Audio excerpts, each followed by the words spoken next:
Welcome to SicEm365 Radio. Butler hovering a little bit. Mitchell. Nice replace. Butler for three. It's good. SicEm365 Radio is presented by IdealMRI.com. High-quality MRIs for $497 or less. IdealMRI.com. Your health is important, so is your budget. Brady throws, end zone. He's got Evans for the touchdown.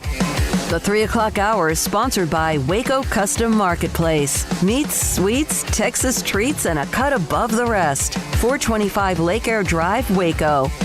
Here's Mahomes. Look at underhanded. He throws it for the touchdown. How about that throw? Now here's David Smoak, Paul Catalina, and Craig Smoak. All right, here we go on this Monday afternoon. Man, it turned out earlier today, wet, nasty, and then now it's just gorgeous. Good afternoon on a Monday, January 25th on SicEm365 Radio. Paul Catalina to my left, Craig Smoak to my right. Armstrong and Rob run the mothership today on SicEm365 Radio. I'm David Smoak. It amazes me that 55 years from the first Super Bowl, 55 years, we have a team playing a game on their home turf. It's been in Miami. It's been in New Orleans. It's been everywhere. Of course, California, San Diego, the Rose Bowl. It's been everywhere around the country, and this is the first time that somebody has truly played the Super Bowl on their home turf, and it's happening with Tampa. And Tom Brady back to the Super Bowl. Yeah, they've had those kind of weird ones where the team played in their home city but not in their home stadium. That's not the case. Raymond James Stadium is the only place in Tampa that you can have an event like that. So they're there at home, and they don't have to travel, which I guess it's good in the pandemic for 50% of the teams not to have to leave. Well, Craig, your thoughts. Tom Brady, I didn't expect them to be a team that would get to the Super Bowl. Obviously, it caught my attention. Maybe I didn't give him enough credit. I don't know. They had their 7-5 record at one point. Your thoughts about, I know Patrick Mahomes, of course, is an incredible player, but your thoughts about him in the Super Bowl again with another team? Well, I think it's amazing. I said last week that if he were able to get Tampa into the championship, into the Super Bowl, that, it would just further cement his GOAT status. He's the GOAT. There's no argument to be made. You throw Montana in his 4 rings, and for a while you can make that argument. You can't make that argument anymore. You just can't. I just don't see how you can make a feasible argument in this modern era where the athletes are the best they've ever been, the coaching's the most thorough it's ever been, the most organized it's ever been. I get it, Jim Brown and all these others, but this guy's now with a second team, having already crushed the Super Bowl record for, most by a quarterback, and is leading them back and maybe winning another one. I mean, that's just ridiculous. And to your point about the Super Bowls, had Boston or Foxborough, to be more specific, ever been allowed to host one, then that would have happened like 6 times already. Yeah. But, we are kind of secluded to, warm weather climates. So Pittsburgh's never going to be able to pull that off. The Patriots in Boston, maybe on occasion the Giants or Jets would have the opportunity to do so, but you're kind of limited to teams in the South and occasionally the North. Yeah, Minneapolis, Detroit, a couple of different times. Occasion, but it's still impressive, to your point, and it's actually one of the first things I thought of, and it wasn't something that had really been on my mind that much, but as soon as the Patriots won, I was like, oh, wow, the Bucks, excuse me. As soon as the Bucks won, I was like, oh, wow, that's right. They are playing at home, so if anybody's going to do it, it's going to be Tom Brady, right? By the way, it's also the first time a Super Bowl has been played with the last 2 Super Bowl winning quarterbacks facing each other. And Patrick Mahomes, 55 years it took to do that. Grew up a fan of a lot of different guys. I think he's a big Brett Favre fan, but I know that he has an immense amount of respect for Tom Brady. And so, the start of Patrick Mahomes' NFL career has been as storybook as possible. Like, I have a feeling that in 5 years, people are going to turn on Patrick Mahomes because we're just going to get so sick of him, kind of like the Patriots and Tom Brady. But for the time being, I mean, he is the biggest young star in the NFL. It's not even close. And here he is, and he could very well have 2 Super Bowl rings in less than 5 years in the league and show absolutely no signs of being a system quarterback or a gimmick or anything like that. I mean, it's frightening to think of all the possibilities that are at his fingertips, so long as that unit stays together. But, man, him and Brady, that is a superstar matchup you wanted. Okay, Stacey Dales of the NFL Network will join us today at 5. She was at Lambeau for the game yesterday. She will join us today at 5 o'clock on all the storylines of Super Bowl 55. Yeah, and not discounting the rookies like Antoine Winfield Jr. or some of the guys, but Tom Brady, Rob Gronkowski, and Antonio Brown are the only differences. And Antonio Brown and Rob Gronkowski were very secondary weapons to Tom Brady all year long. Yes, Leonard Fournette has played, but he's not the starter at running back. He just played well in spots. Tom Brady was the difference between Jameis Winston and this team winning a Super Bowl. Jameis Winston was the quarterback. They still had Chris Godwin. They still had the tight ends that they had, and they still had, their offensive line is, as you can tell, really, really good. Ali Marpet is just a bad dude at guard. Ryan Jensen is a bad dude at center. And Tom Brady came in and got them to the Super Bowl. Well, and listen, he wasn't flawless yesterday. He threw 3 picks, 3 consecutive possessions, and the Buccaneers, Todd Bowles, defensive coordinator, answered most every time. I think it was a stat that Tampa Bay scored like 7 or 14 points off of a couple of turnovers, where the Packers scored maybe 3 or 6 or 7 off of those picks by Tom Brady. So we're in studio today. We're on until 6 today. Seth Greenberg of ESPN's Basketball College Game Day at 3:15 today. Moon Urson, an interview from earlier today. I had a chance, thanks to Kyle Robarts. Many things Moon Urson at 4:30. And also today, we, of course, will take you through many things, from Conor McGregor getting knocked the blank out to a young man that tried to tear down a gymnasium, but not really on purpose, with a dunk, and Mike Krzyzewski backing down after kind of popping on a young student reporter after what was another loss for them. I think it might have been against Louisville. Eric Fisher, Chiefs left tackle, out. Has an Achilles injury, tore his Achilles tendon. That's a big deal because he's obviously, remember when he was drafted, there was debate about whether they should draft him so high. He's been a tremendous player. Here's another interesting note. The 2 teams will not arrive, it's not this week, but next week, until Friday and maybe Saturday. Well, Tampa Bay's there. But teams will not get there. Normally they fly in on Sunday or Monday of the week of the game. They will not be in Tampa.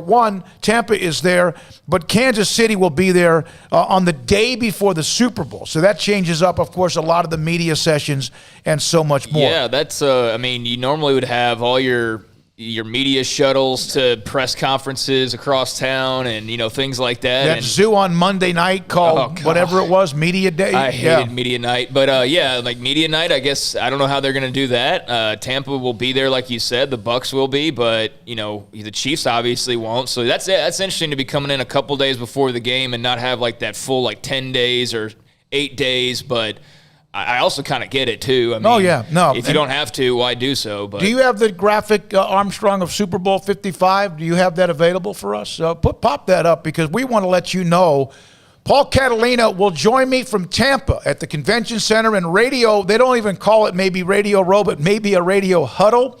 It will be very much scaled down from what it's been in the past. From when I saw my first Super Bowl 27, there were 8 to 12 radio stations at the bottom level of the Century Plaza Hotel. Then the next year in Atlanta, there were maybe 30 or 35. They got to be nearly well over 100. There aren't many going to be there. Some of the networks, some of the Tampa stations, some stations around the country. We will be there. The first year of SicEm365 Radio, we will have a presence at Super Bowl 55 in Tampa, and we'll have some guest Hall of Fame names, etc., to help promote the game. We'll be there for 3 or 4 shows the week of Super Bowl 55. Here's a note that somebody put up. Did anyone have a better week in college basketball last week than Jared Butler? Apparently not. Big 12 Player of the Week, the Naismith Player of the Week, College Basketball National Player of the Week. He also was listed on the Bob Cousy list. And how about Jared Butler in that second half? When it looked like Baylor was a little fragile against Oklahoma State, he did it again like he did against Texas Tech. He just flat went off. He did. He was fantastic. And it seems like the games kind of go like this in that, the other team can hang with them for a minute. They can hang with them for a little while, but when Baylor decides that it's time to go, and it's over. I mean, that's what happened at Oklahoma State the other day. They were playing really well. They were playing really solid defense, keeping Baylor, off the scoreboard and really kind of shuttling any kind of streaks they would go on. But then ultimately, Jared Butler hits that big 3, and then he could have bounced balls in, like he could have just like slammed them and they would have bounced in. It was that big. Yeah, during that game on Saturday, I had a couple errands to run. So, like, somewhere in the second half, I was out and just was kind of thinking, like, man, this is going to be a really deflating loss if they don't go on a little bit of a run because, just so unexpected. Even though we talked up Oklahoma State last week and, talked about what kind of a tough matchup it could potentially be and all that. Still, you're kind of waiting for them to smash the gas, and eventually they did. Eventually they smashed the gas, and you look up, and 1 minute they're, couple buckets, ahead, and then next thing you know, they're up by double digits. And he had a phenomenal week, like you said. He averaged 26 and 7 in wins over Kansas and Oklahoma State, 81% from 3. Yeah, 81% from 3, 13 of 16. Just insane, and I could go on, but I don't need to. The numbers are why he's the player of the week. All right, 254-339-1122. If you do call or you do text, we will take your call. We'll also read your text. Love to get you on that as well. But also Seth Greenberg of ESPN College Game Day will join us today at 3:15 here on SicEm365 Radio. Baylor Bigfoot, you're on the Impact Health Labs caller line on SicEm365 Radio. Hello? Yep. Hey, guys, Baylor Bigfoot. Double B's on the phone. First time, long time, sponsored by Double R Burgers. Now, guys, I want to do something special in honor of Jen Danielson leaving the program. And you guys are welcome in advance for this legendary song. Armstrong, can you play Roads with the karaoke version? We don't have the rights to it. No, I can't. No, we don't have the rights to it. Ready? Just imagine that's playing right now. Okay. Most heaven, no Jen Danielson. See you later, number 1 hater. We won't miss you or your coaching. No recruits will. You be poaching country roads. Take Jen's home to the place he belongs out of Waco. I hate her.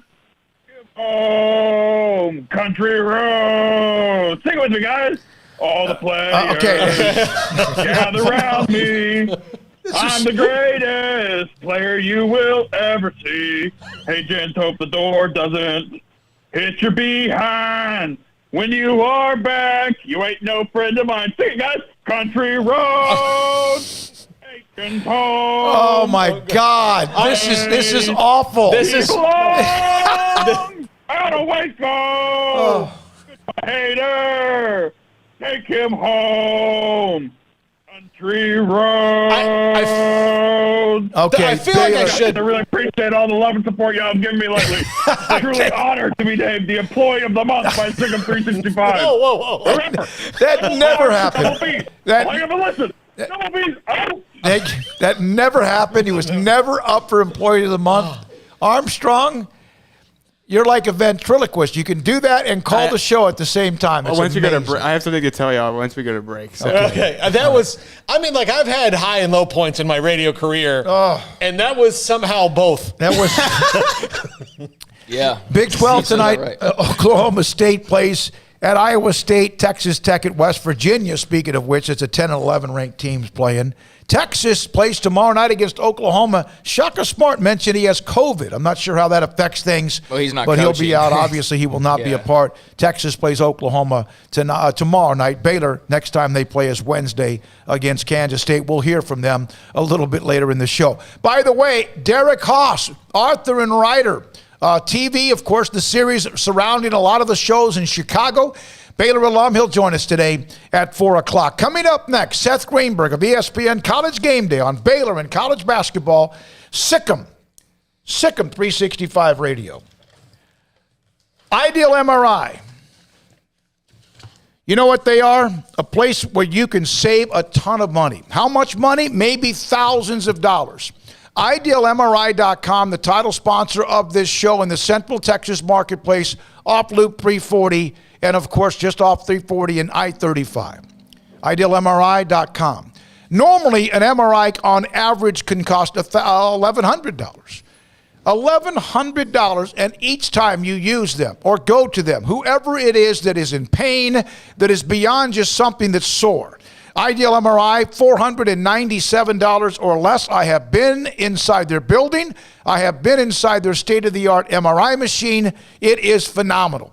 Here's what you do. Go online, idealmri.com. You can contact them there, or you can call them, set up an appointment. A lot of that is pre-done as far as you checking in.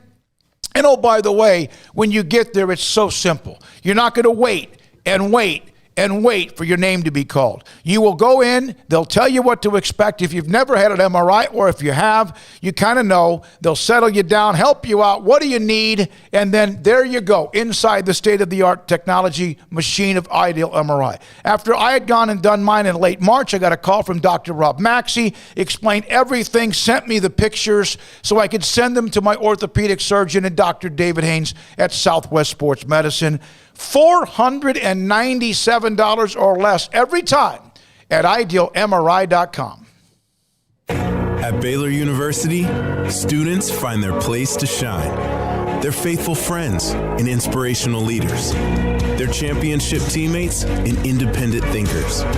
They're on the cutting edge of high tech and in the halls of history. If you want to make the world a brighter place, you can. And if you want to shine in your own way, you can. The spark you need is already inside you. Bring it to Baylor, where lights shine bright. It's a new year. Time to fire up the grill, heat up the oven, get that deep fryer going to enjoy the top quality products at Waco Custom Marketplace. Hi, this is David Smoak, including what you'll need to watch the NFL playoffs and Super Bowl. Ribs, sausage, links, brisket, chicken wings, bags of various snacks, and customized appetizer trays. Don't forget to order something now for the perfect home-cooked Valentine's Day dinner, which is closer than you think, including combo packs with ribeyes, fillets, and lobster tails. Live crawfish season is just around the corner. Absolutely the right time to fire up the grill, heat up the oven, get that deep fryer going to enjoy the top quality products at Waco Custom Marketplace. Waco Custom Marketplace, your family meat market, butcher shop and bakery with everything baked fresh with old-fashioned farmers market atmosphere. Serving Waco restaurants and families since 1940. Your one-stop shop for beef, pork, poultry, and seafood needs. Waco Custom Marketplace, 425 Lake Air Drive, or WacoCustomMarketplace.com. Riverbend Liquor and Wine has their easy-to-access drive-thru open and convenient and clean in-store location on the corner of Lakeshore Drive and North 19th Street in Waco. Riverbend Liquor has the best and most extensive variety of craft beer selections in Waco, and Balcones whiskey, including single malt, pot still, baby blue, rye, brimstone, and the all-new lineage in stock. Riverbend Liquor and Wine, family-owned and operated, and a hidden gem in Waco on Lakeshore Drive at 19th Street. And find out more on Facebook and Instagram. Hey, this is Bryce Petty, former starting quarterback and two-time Big 12 champion, and I know firsthand the importance of being in top shape both on and off the field. So listen up, men. If you're feeling beat down day in and day out and looking for that high-performance edge that separates the men from the boys, then look no further than the Petty Clinic Low T in Waco. Petty Clinic is a comprehensive men's healthcare clinic with an atmosphere catering to men. Board-certified Dr. Kent Petty has a special interest in offering the highest quality medical care to men of all ages. Some of the services offered include screening and treatment for low testosterone or thyroid, infertility, high blood pressure, diabetes, high cholesterol, sleep apnea, while offering comprehensive wellness exams and complete men's health lab panels. High performance men, remember, it's not just a Petty thing. This is Bryce Petty, encouraging you to reach out and Google search Petty Clinic Low T or go to pettycliniclowt.com and get your complimentary lab screening today. In the market for a quality metal building? Since 1943, Pioneer Steel and Pipe has helped Central Texas residential and commercial customers with metal building design, panel options, building components, and trim options. Pioneer Steel and Pipe's residential line is energy efficient, offers low maintenance, reduces insurance payments, is impact resistant, and carries up to a 45-year limited warranty. In addition, they can also help you find a metal building contractor for your project. Pioneer Steel and Pipe with locations in Waco and Bryan and at pioneersboys.com. Welcome back to SicEm365 Radio. The SicEm365 Radio Live Guest VIP Hotline is sponsored by Stonewood Dental. We are all in this together. Seth Greenberg, ESPN College Game Day, joins us on SicEm365 Radio. David Smoak, Paul Catalina, Craig Smoak. Coach, thank you for being a part of the show. We appreciate you. What are your thoughts when you watch Jared Butler, when he starts to light it up, or anytime how good a player he is? I just look at him as he's a complete player. He's a fierce competitor. He's a guy that embraces the biggest moments in the game. And he's got a resolve about him that is so unique. I mean, he can be struggling all game long on the offensive end. But when the game's on the line, the ball's going to be in his hands. And, I'm a New York Yankee fan, so he's got that Mariano Rivera. He might not have the cutter, but I'll tell you one thing. I mean, he makes big shots and big plays, and he made 3 in a row last weekend. Not this week, a week before. That were just ridiculous. The 2 threes and then the dime he threw. So he's just a fierce competitor and a winning player and an incredible young man. Mariano Rivera is kind of a cool comparison, Seth, when you think about kind of what they did to Oklahoma State. Mariano would come into games, you think maybe I've got a shot, and he would shut you down. Oklahoma State was playing really well the other day, and then Jared got hot, and that game was over. Yeah, it was over, and he made play after play after play. But to me, he exudes leadership. He exudes experience. He exudes toughness. He exudes, what you want in your best player. To me, just his poise and his presence. He's never rattled.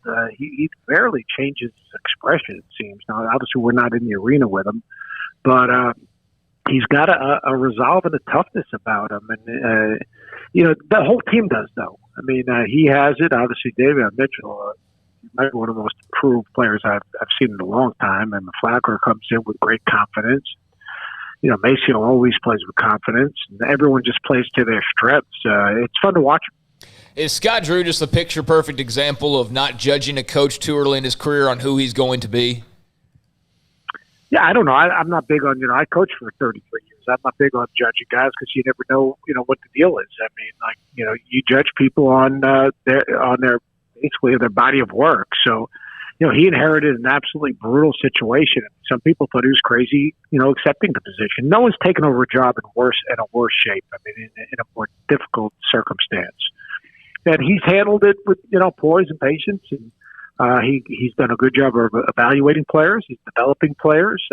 He's finding guys that fit Baylor because I've got to say it right because, some crazy people are going to go, and scream. I'm from New York. I'm not from Texas. I'm going to say it with my New York accent. I'm sorry. I apologize, but I was born to this. So, I mean, it's nothing personal. I didn't wake up in the morning and try to offend anyone. I woke up east of the Mississippi, and I apologize. Oh my God! Yeah, that's it's like we say, or I was a Midwestern kid, but a lot of people who have accents in either direction. I actually mentioned that on the broadcast on Saturday, not the game day broadcast, but one of the broadcasts, of course, that Baylor was on. So when you look at the Big 12, you've got Baylor, a game up on Texas. Shaka Smart's out right now because of COVID.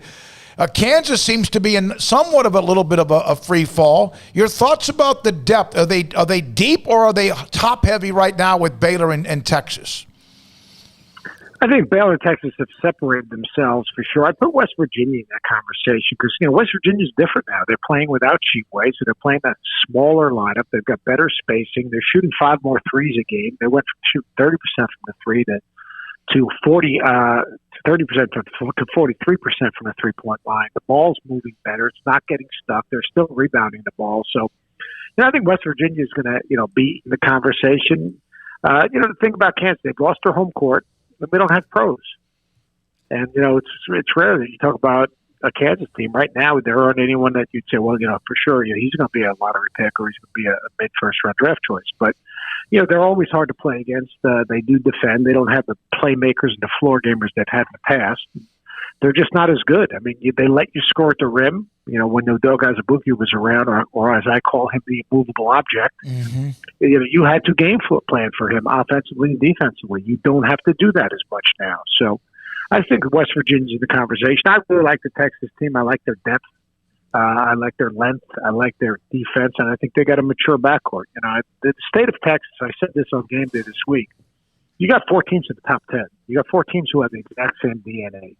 They are tough defensively, they offensive rebound the ball, and they have experienced guards. And that's a great combination to have. Since we did not get to see Baylor play Gonzaga, that one fell victim to COVID, what do you think are the two big, not the two biggest, but the biggest differences between the two teams? Gonzaga just scores so easily. And Baylor's better defensively. I mean, really, that's what it comes down to. I mean, Gonzaga scores the flow that they play with offense and how easily they score the ball, but they're not close to being the defensive team. I said the other day on air that Baylor's defense reminds me of a boa constrictor. Not that I've ever been around a boa constrictor, but I've heard about it. That basically, eventually they're just going to suck the wind out of you, and that's what their defense does. I'm honored because on a tweet Saturday, I mentioned that I may have used Python. I don't know. They're both just snakes that squeeze the hell out of you. But that's kind of what you saw. It wasn't the game, even though Butler got hot, it was all set up because their defense started to give them easier possessions and opportunities.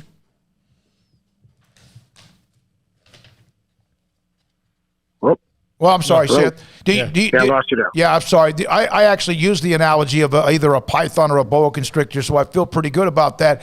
Do you feel like, though, it was the defense that got down and dirty and started to make and give Baylor many more opportunities, and that kind of was how they started to turn the screws as well? Yeah, for sure. And, it's interesting because a lot of times your defensive intensity is tied to your offensive execution. Baylor, it's the other way around. Their offensive execution is tied to their defensive intensity. And I think that's really unique. So, therefore, even when you're down, there's no pity party on the other end. You just continue to guard, you continue to get stops, you continue to get deflections, and then that enables you to get going offensively. And I think that's what makes this team really, really unique. Plus, the one thing I have to admit, one thing that really kind of ticks me off a little bit, I just figured out how to say Jonathan Tchamwa Tchatchoua. Yeah. And now he's just everyday John. Just everyday John. Yeah. How about that? Yeah. Hey, listen, I struggled with that as well until finally we had him on the show, and then I kind of was coached through that, and you get rid of the T's and everything does make a lot more sense. Seth, college basketball in general has been able to play a lot of the games. There have been some, obviously, that have been postponed. Do you feel like we're going to get to the end this year?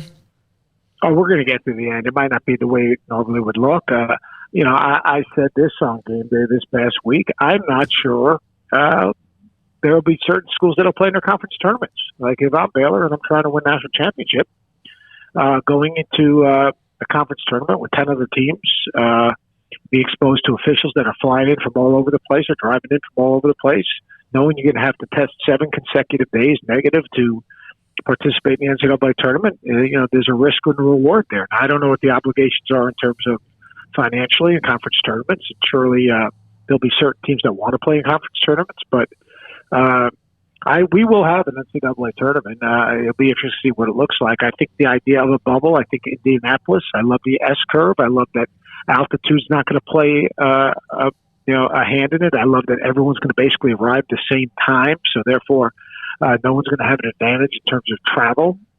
So I think there's a lot of really positive things.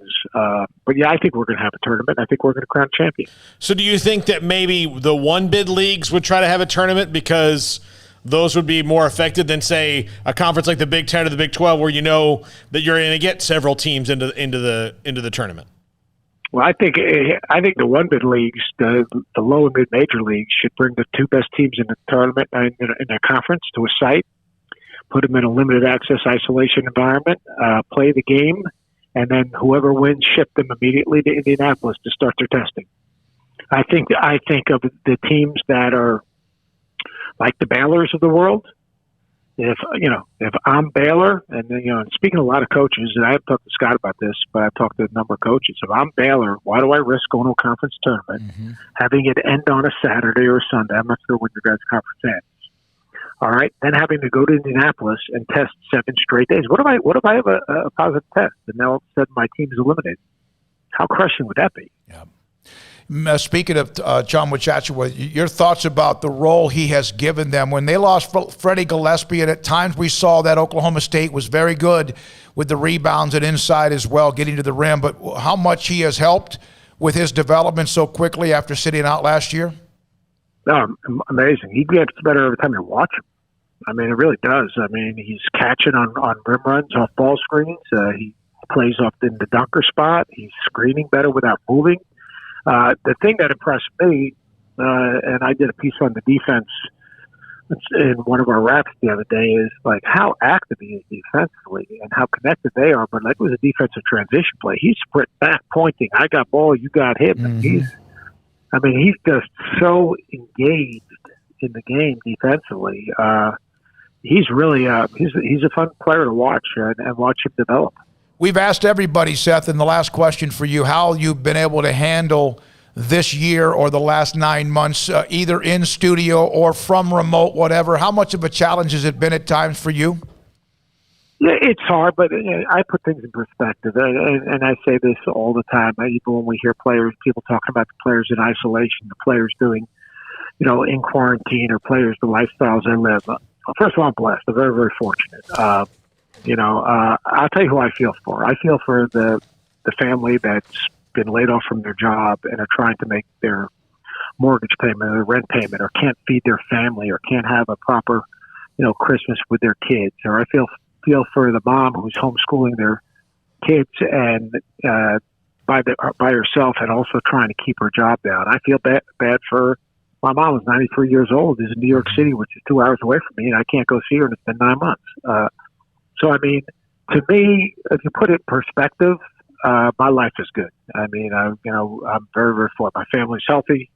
I drive 20 minutes to the studio. We're in basically an isolation situation now. I'll be the only one in the studio for game day with Reese Davis. No one else is flying into Bristol anymore. We're doing it all from remote. I call game every Friday in a room by myself. So be it. It's fine. We're in a pandemic. And so, to me, to complain about having to call a game in a room by myself, or having to wear a mask during the day in the studio until we go on the air, that would be just extremely selfish. It's real simple.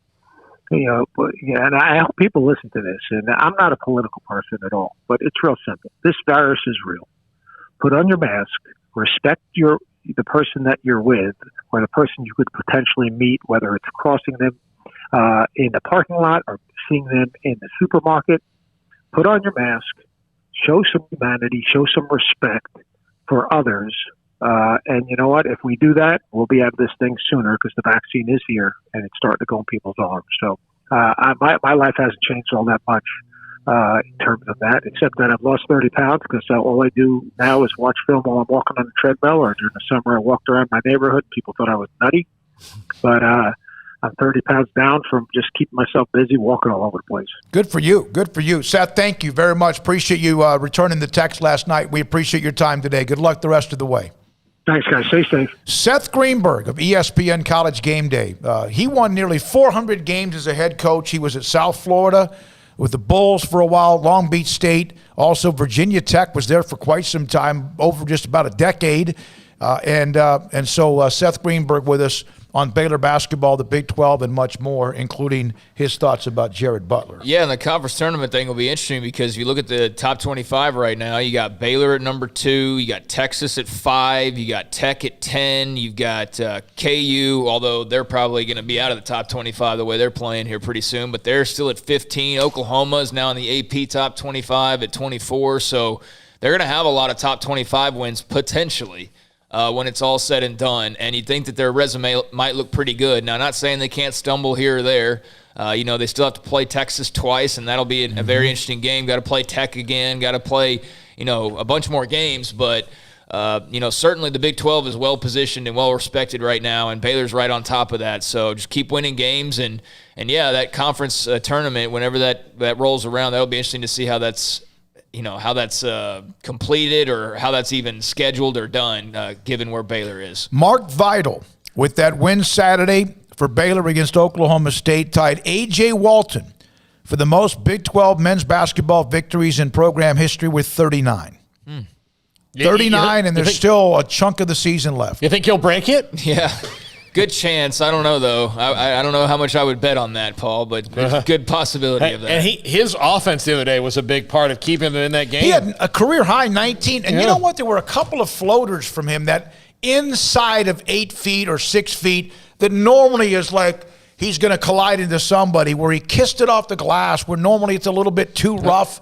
It clanks. I will tell you he was fantastic on offense. His reputation is starting to precede him a little bit in that – used to, guys might I'm going to stand in here and get in the way, and now they're like, no, the hell with that. No, I'm not doing that. They're going to take it's like running into a linebacker. Mark Vidal again, 39 Big 12 victories, and that tied A.J. Walton for the most in program history. Okay, when we come back, let's go back into some more discussion about the Super Bowl. A comment from Coach K to a student reporter in which he's now apologized, and a young man in I think it was a high school game that dunked and almost tore down, I'm not kidding, the gym. That plus much more. Derek Haas will join us at 4, Moon Urson at 4:30, and Stacey Dales of the NFL Network, who was at Lambeau Field at 5, and this is SicEm365 Radio. So let's say you've gotten a little bit older, 30, 35, 40, you're getting older, father time usually wins. Many things. We talk about that with athletes. We saw what happened to Conor McGregor in the UFC. We'll discuss that as well and get Craig's feedback on that as well. 32 years old, maybe not as sharp, doesn't fight as much. It's not because his testosterone level's too low, but it just catches up with you. And 1 out of every 3 men have some sort of symptoms of low testosterone. What does that mean? It means could mean your energy. Could mean you don't sleep as well. Maybe not as focused as well. And it also could have something to do with your sex drive as well, your performance, your stamina. PettyClinicLowT.com can help you out by doing this. Get on their website, PettyClinicLowT.com, and you can drive by their location on Old Hewitt Road just off of the Highway 84 in Woodway. Drop by or call or contact them and say, hey, I heard David Smoak talking about testosterone levels, and maybe I need to get that checked. And Dr. Petty will set you up with an appointment. Tell him Smokey sent you. Get discounted lab work. He'll get your blood work. He'll check for many things, including cholesterol and PSA, but he'll look for your testosterone levels in particular. And if they're too low or lower than they should be based on your age, he will then put you in a program or give you that option to help you become the high-performance man that you want to be. So PettyClinicLowT.com, 1 out of every 3 men have a symptom or symptoms of low testosterone. Be the high-performance man you want to be at PettyClinicLowT.com. Start the new year with a new Ram truck from Allen Samuels. Ram's impressive towing capability, heavy-duty payload capacity, and smooth ride have earned Ram the Motor Trend Truck of the Year yet again. That's 3 years in a row. Check out the new 2021 Ram 1500 Lone Star Crew Cab with up to $7,250 in total value. Or take advantage of 0% for 60 or 2.9% for 72 and get $3,000 in rebates. It's the Start Something New sales event at Allen Samuels, your friend in the car business. Shop now at AllenSamuelsDCJ.com. See dealer for details. All offers have credit requirements. Boozers is the wedding ring store and more. If you're ready to get engaged or already married and want to upgrade your wife's ring for a special anniversary, Boozers is the place to go. With the largest selection of premier quality diamond engagement rings and wedding rings in Central Texas. They have 7 cases with over 300 styles of rings from top designers like Natalie Kay. Choose from yellow, white, or rose gold, plus beautiful top quality loose diamonds. With an in-house jewelry, they can also custom make anything you want. Bring in a picture or drawing and let Boozers create your one-of-a-kind pendant or ring. They can even use some of your old gold and diamond jewelry to create something new. At Boozers, you'll find a great selection of quality timepieces, and Boozers is the place for expert watch maintenance and repairs too. They specialize in expert Rolex watch repair for fine jewelry, watches, custom work, and more. Go to Boozers on Valley Mills and Lake Air Drive in Waco. Boozers, the wedding ring store and more.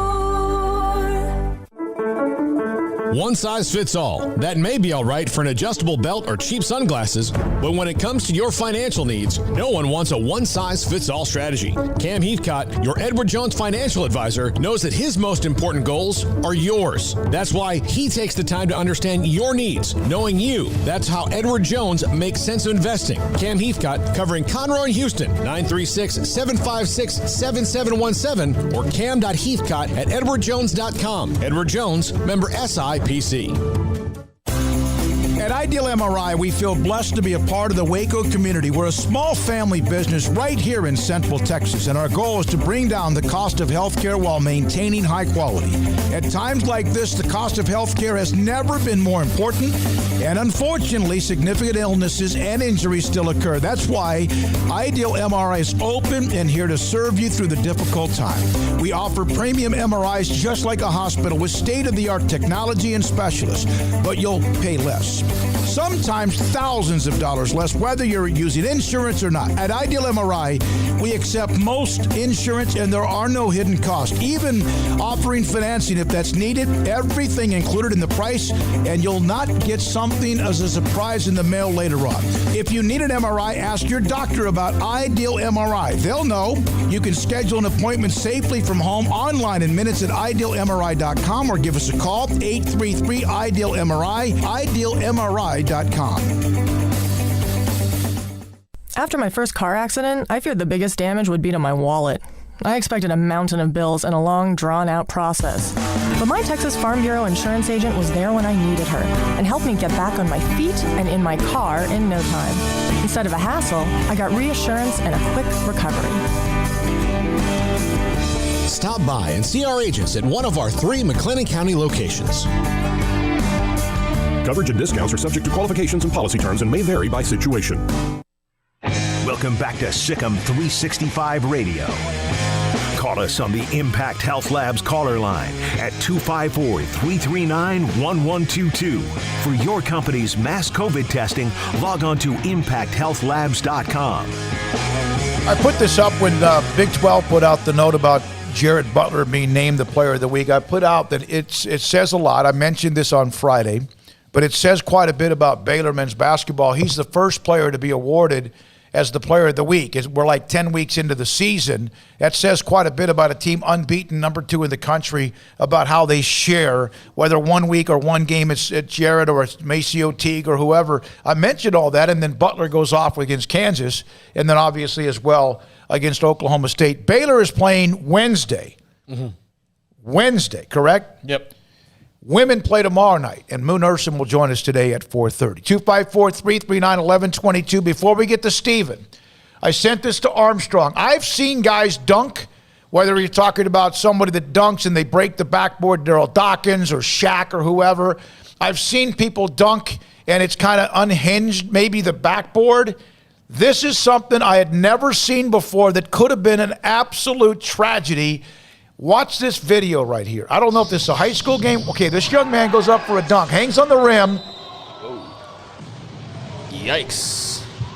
That's like scaffolding coming out from the side of a building. Here it is again. Look at there's 2 players, teammates. Yeah, that's pretty frightening. two guys in particular, one in the white that I mean, it might be my angle, but he looks like he was about to get just thrown across the other side of the court. One of the things that saves him is that one of the, I guess, like that right there stopped it from going any further. Then you're lucky it doesn't rip off the ceiling and pull things down from the ceiling. No, that looks like something that would happen in a disaster movie. Yeah, exactly. Like something, earthquake or whatever. I've seen plenty of, backboards shatter and things like that. I've never seen the whole thing come falling down like that. So, yeah, glad that was a blooper of some sort or whatever you want to call it, and not actually what that could have been. I don't even know if there was a technical foul. I don't even know if there was a technical foul for hanging on the rim for that play. Imagine being that janitor getting that random phone call of like, hey, the basketball goal is just completely detached from the roof. All right, Paul, 254-339-1122. All right, a couple calls real quick here. Steven from Virginia, you're on the Impact Health Labs call line here on SicEm365 Radio. On TV, and I want to say that's the second scariest dunk I've ever seen. The scariest one was a live experience as a junior in high school. Wake Forest 1,000-point score. Travis McKay came down the line, and I attempted to take a charge. And I think we all can tell how that went. The worst part about that was I actually made the newspaper for that one. They got a pretty good picture of me with the stupid look on my face. Good poster. As Travis McKay flew through the air. My coach held that poster up. We kept that in the locker room for the rest of the year. Very nice. Yeah. But I wanted to say that I'm so excited for SicEm365 to be included on even the small radio row that we have this year. Y'all keep surpassing everyone's expectations. Y'all bring the Baylor community together. I'm really excited for that. So I want to thank y'all for that. And then the last thing is, speaking of people who dunk ferociously, Mark Vital is just about, I got to tell you, as a person who's played basketball before, I don't look forward to playing Mark Vital if I ever would have to. Like, that would not be the person I would want to guard. No, that'd be a tough task. That'd be a tough pickup matchup for sure. But the Super Bowl should be pretty cool, and I'm interested to know like what it's going to be like and what the setup's going to be and all of that. So I'm going to be fascinated, like all the other listeners, to see what you guys wrangle up. If you've followed any of us any length of time, we've been to Radio Row, and what it is, it's in a convention center setting. For example, when it was in Dallas, it was at the Sheraton, and they'll be at the Tampa Convention Center, wherever it is. It's usually at a convention center or a large hotel with massive amount of meeting rooms, which a lot of times is attached to a convention center. And you walk into this big, huge area. And in the middle, or in certain places, you have most of what are the national radio shows with big stages. And then around them, dozens and dozens and dozens of tables of radio stations from around America who are there to cover the Super Bowl. And the NFL floods that place with personalities, names, Hall of Famers, others, whoever. And this year, there will be some of the national shows there. Tampa stations will be there, and there will probably be 1/10 of the number of radio stations around the country. This being our first year with SicEm365 Radio, we're going to be there. And we could have just said, nah, what the hell?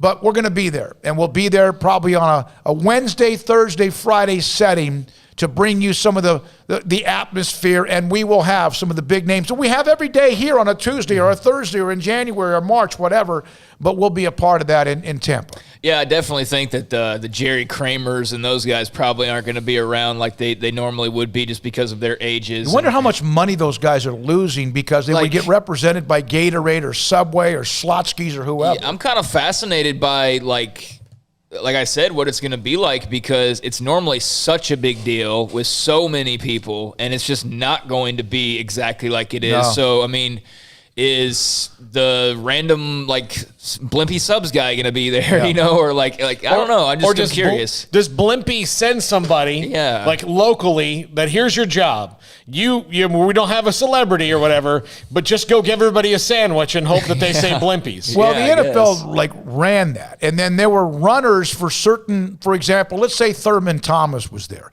Thurman Thomas might be there to represent something. whatever company it was, and he would have somebody that lined him up for a couple of days or so. And there were some names that we thought that were tough for us to get. I don't think there's ever been a name other than Paul struck out every year with Dan Marino. We've had everybody else known to man that's a big name, Hall of Fame player, coach, or personality. Hey, have you ever had Dan Marino? Which is weird. No, that's what I'm saying. It's weird. Dan Marino's such a nice guy. Since he's such a so easy to interview. We had, of course, the Montanas and all the names, the Aikmans, the Starbucks. We've had them all. Joe Gibbs, all of them. Many of them, including stars, like sometimes either television stars or others, and that's going to be a little bit limited, of course, this year. I remember I gave a candle. Eric was so nice. We watched Dan Marino berate his poor PR assistant, and this woman was just there, and she was like, she told him he had to do 4 things. It turned out he had to do 5. When he did the 5th thing, he ripped his earbuds out and stormed off. And she was standing it was happening right next to us. And we just watched it happen. And Eric said, here, give her this big candle. That might have been in New York, wasn't it? Yeah, it was in New York. He was not happy. Yeah. Oh, that's fine. That's fine. But so we'll be there. And also, Stephen, thanks for your call. All right, T-Rex, you're on the Impact Health Labs caller line on SicEm365 Radio. Hey, gentlemen. Hope y'all having a beautiful Monday. I don't know what it is in Waco right now, but up here in DFW, it's very sunny and beautiful outside. It makes me want to go do cardio, except, well, that ain't going to happen. So I might just go for a walk. Anyways, I just want to first off, make it very clear that I will never call in and sing any rendition of Country Roads, and I apologize that y'all had to deal with that. Because, just watching made me hurt. So I can only imagine, what such great professionals like you had to deal with and had to refrain from saying on the radio. So Baylor Bigfoot, you're something else. And anybody who thought I was weird and crazy, man, that guy's strange. And I think I'm a little bit more normal than people give me credit for. Well, I'm glad that you've had a nice little self-esteem boost today, T-Rex. Yes. Hey, because that's the last thing that I needed. We all need it. It doesn't. I am the last person that needs a self-esteem boost. Anyways, I hadn't called it in a while, so I had to get it in. I'm starting to get an itch, a little itch on the back. I gotta call in, talk to the number 1 radio station in the land. Good win by the basketball team this weekend. I don't know. I didn't get to tune into the before I called in, so I don't know if you already talked about basketball very much. I think y'all had clips, but I just want to say I'm really glad that Oklahoma State was putting it on us the way they were for as long as they did. I think that the teams that can win it all have to be tested and learn what it looks like when you're behind. Because when it matters in March Madness, we're not going to be playing Kansas State. We're not going to be playing the Texas School of the Blind. We're going to be playing teams who belong there. So I'm really glad that this team finally got truly tested, in my opinion. Hopefully they learned something. It seems like they did at halftime. Who knows what Scott Drew got in there and said. But I think this team has a lot of potential. I think they haven't even gotten close to reaching the ceiling yet.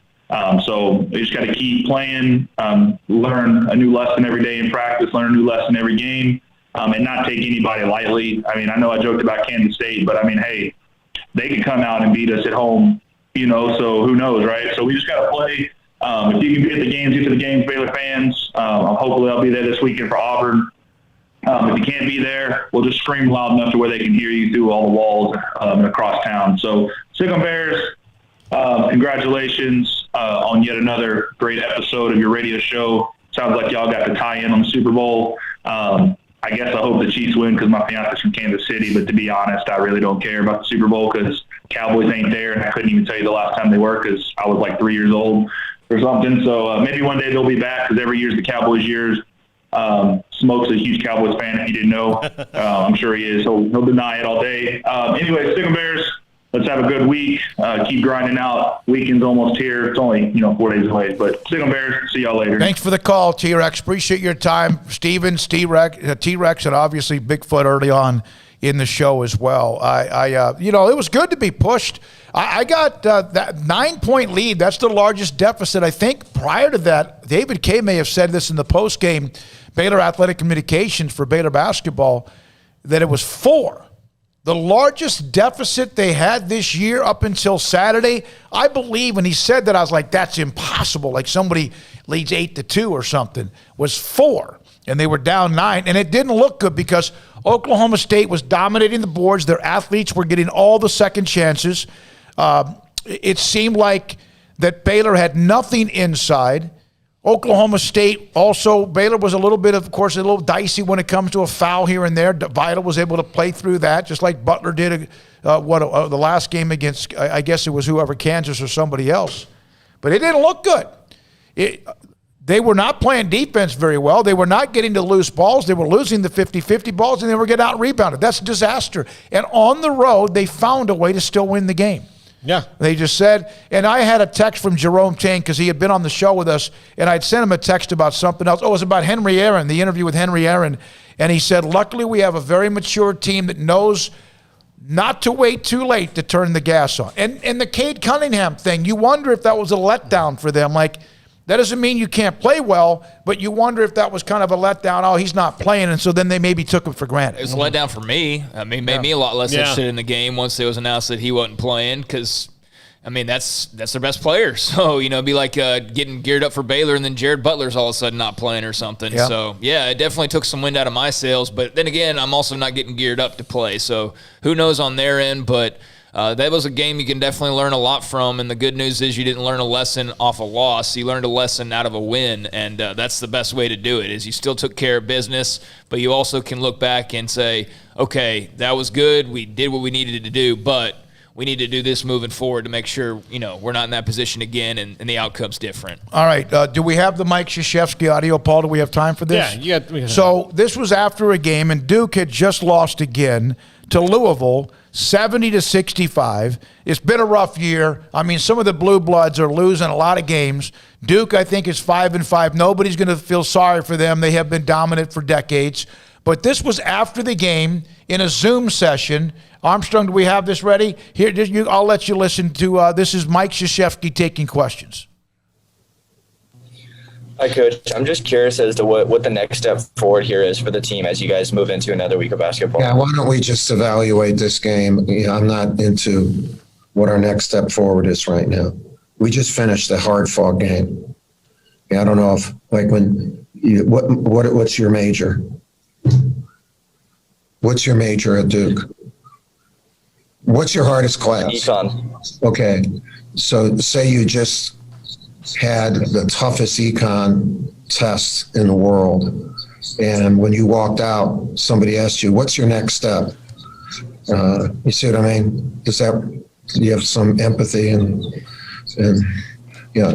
just give us time to evaluate this game, and then we'll figure out, just like we always try to do. All right. When you saw that, now he's responded now to this reporter for the Duke, whoever. But what did you say? He's pissed because they're 5-5. They're not very good. He doesn't want to play. He said that. Your thoughts? Yeah, I mean, and we're up against the top of the hour. I don't think it was like when I heard like Coach Krzyzewski, got mad at a student. I expected to see him like actually lose it, but he was calm. He was just kind of snarky there, and he didn't answer the question. I think the biggest thing is like he didn't answer the question. Like, we just lost the game. I don't know what the step forward is. I didn't like it, but I didn't. I'm not mad at it. Craig, I think it's been blown a little bit out of proportion. I think when I see like, oh, Coach K bullies student reporter, I'm thinking that like there's going to be a whole lot of like just really disrespectful things said, and it really wasn't that disrespectful, but. Clearly he's a guy who's frustrated right now. I would say that his example given to that student is terrible, because you ask a student after they get done with exams, what's the next thing they're going to do? Party, go on vacation, go get a drink, go do a multitude of different things. So that wasn't a very good example by him. Look, he's clearly pissed, but The one thing I did not like is like when he kept asking, "What's your major? What's your major?" Yeah. And I'm sure in that moment that kid is just frozen and like freaking out of like, "Oh God, what did I do?" So I think that was a little bit of, I don't know if bullying's the right word, but he was being a bit of a jerk there. But I think blowing it too out of proportion is not the right thing to do either. But clearly it's not a good year for Coach K. We've seen worse. We've seen coaches. I remember Gino Ariyama one time blasted I think a university reporter. This kid's name, young man's name is Jake Piazza, a reporter for the Duke Chronicle. He goes, he had a call that Krzyzewski called him once he got back to his apartment in Durham. Our call was short, but the sincerity in his apology was genuine. And in the end, I appreciated the call. I responded to this young man. Don't allow this moment to stop you from asking the next question and be front and center for the next Duke men's basketball Zoom session. Also, have your hand raise feature up, relax, be ready with a question. It will show you're not intimidated and you have a job to do. Good luck. Yeah. Yeah, I mean, that's all he can really do. And, it shouldn't sway him in any way, especially negatively, that Coach K responded that way. That's the way it's going to happen sometimes. And sometimes you might ask a dumb question on accident. Sometimes it might be open-ended, but, you learn through that. And so I'm sure he'll ask a better question next time. I don't think it was a dumb question. No, it wasn't. I'm just saying, there are dumb questions, though. We hear them all the time. And heard a couple of the day. Heard them from people who've been doing it for, years and years and years. But, yeah, he'll learn from that as a kid. He's got a cool little story now that he can tell people about. And he's got a phone call from Coach K, so for some people that would be a big deal, and for him it probably is. So good for him. He would not have done that had it been Jeff Goodman, Pat Forty, Seth Greenberg. No, because they know the deal. And then good for this young man not to bang. And then he answered it, and so there we are. That's just something maybe you heard about. It was not. I've seen and heard worse. I've seen people get dressed down. I remember. I've been standing next to Des Bryant mid-rant. Yeah. All right, coming up next, Derek Haas. He's a writer and a producer. He does a lot of those series you see when it comes to Chicago Fire, PD, Chicago Med, all of that. He's a Baylor graduate. We've had him on our radio shows in the past. Great dude. He's a huge Baylor athletics fan. And Derek Haas will join us next. Moon Urson at 4:30, Stacey Dells at 5. And this is SicEm365 Radio. ImpactHealthLabs.com. Remember that website. Look, you've got to get mass COVID testing. Say you have somebody at your office, your school, your church, whatever, that gets COVID, and you're worried about where you are in terms of maybe an outbreak in your little bubble. Well, Impact Health Labs will handle all of it for you. They will come to you, they'll do the test, and you'll have them back within 24 hours. Plus, the cost to you is low because they accept most major insurance companies. This is a company founded by 3 ex-military medical personnel. Precision, doing the job right, speed, accuracy. That's what they want from their company, and that's what they do in all aspects of this. You're getting results. You're going to get the results quickly, and it's a PCR test, so it's the most accurate test that you can get. So the website, ImpactHealthLabs.com. ImpactHealthLabs.com, and schedule your mass COVID testing today. Don Humidor, your home with a 48-foot walk-in humidor with the elite cigar brands from around the world, including the #1 cigar of the year, Aging Room Cuatro Nicaragua. Plus, they have the great brands like Macanudo and Artur Fuente, Rocky Patel, Aston, and so much more. CBD, great for sore muscles, aches and pains, sleep, Vita Dreams, and anxiety, mild depression, general health and wellness. Their staff very knowledgeable on the subject. If anyone is curious about CBD, ask Carol and Ashley. Don Humidor in the Townwood Shopping Center off Valley Mills in Waco. From the first workout to the last practice, sports is an incredible challenge. Hi, this is Dan Ingham with the First National Bank of Central Texas, and we're proud to support each athlete, every parent, and our educators. From families, small businesses, to the biggest industry, we're here to help.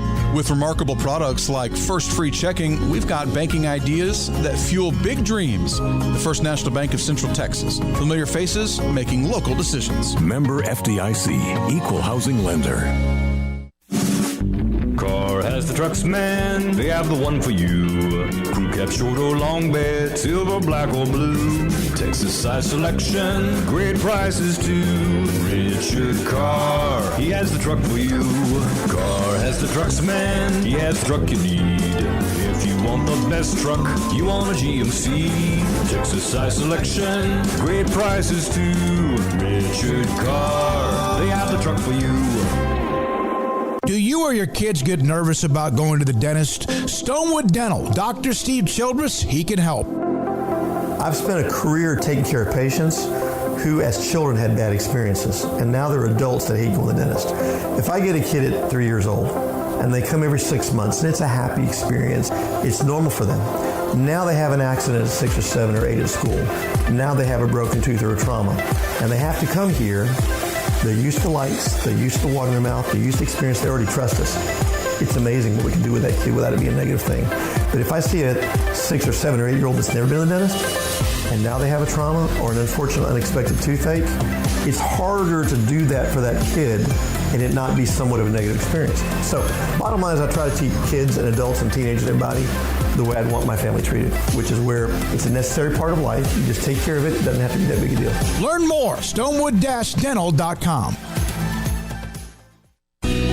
Let Camille Johnson Realtors guide you seamlessly through the process of buying your dream home or selling your current one. Commercial, farm and ranch, or residential, Camille Johnson Realtors can smoothly and successfully lead you through any transaction. With a team of 28 experienced agents who are excited about serving you, Camille Johnson Realtors services the entire greater Waco area. If you're in the market to buy or sell, contact Camille Johnson Realtors, 104 Midway Center in Woodway, or find them online at www.camillejohnson.com. Camille Johnson Realtors, elegant, charming, warm. Welcome home.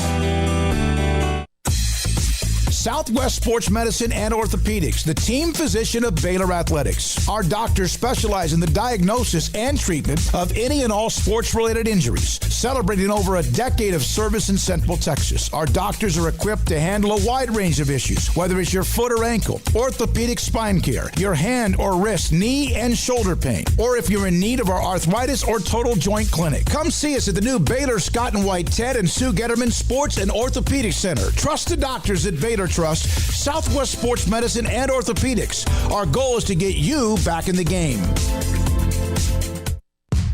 Welcome back to SicEm365 Radio. Drop the gun, man! Put it down! I get your ass down! The 4 o'clock hour is sponsored by Boozer's Jewelers, the wedding ring store, specializing in custom jewelry and repair, all in-house. Now here's David Smoak, Paul Catalina, and Craig Smoak. All right, here we go. One of our favorite guests, and we've had, of course, some amazing names, but Derek Haas, American writer, producer, Baylor alum, loves Baylor athletics, Chicago, everything imaginable on television, joins us now on SicEm365 Radio. Paul Catalina, Craig, and David Smoak. How you been, Derek? Thank you guys for having me again. I'm thinking, as well as anybody else over this crazy year. Yeah, it's been that way, and I think you're now, I don't know, I'm not saying you're in a downtime, but when we contacted you earlier last year, obviously you have your times when you're doing much more than others, your shoots or whatever. Where are you now as far as, is everything kind of put to bed, so to speak? No, we're in the middle of the season. You guys reached out in September, and we were just getting up and running for the new season. Usually we start in July, but because of the pandemic, we started later. And it's those first couple of episodes are really, crunch time for us. But now the machine is running. Okay, I was looking on your IMDb page to see what you had coming up.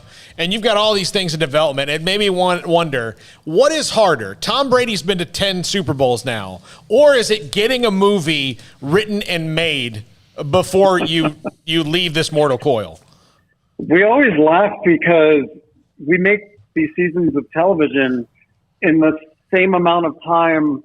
We've made 2 seasons and it's still trying to get a movie going. I don't know why movies take so long. But, yeah, I think Tom Brady getting to 10 Super Bowls is never going to happen again. So I'm still hoping a movie might happen. When you started, the whole Chicago universe, so to speak, right. I mean, did you have plans of it expanding and growing into other things, or is that just a byproduct of success? No, the first season when we started the fire department show, Chicago Fire, one of the things we found out in our research was that firefighters and police officers don't get along too well. They they both like to claim they're the toughest and the bravest and all that.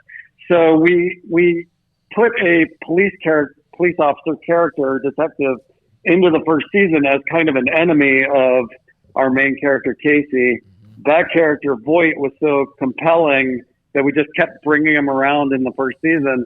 And then Dick Wolf, about 20 episodes in, was like, why don't we spin him off into his own show and we could do Chicago PD? And then he just was like a dog with a bone and just kept expanding.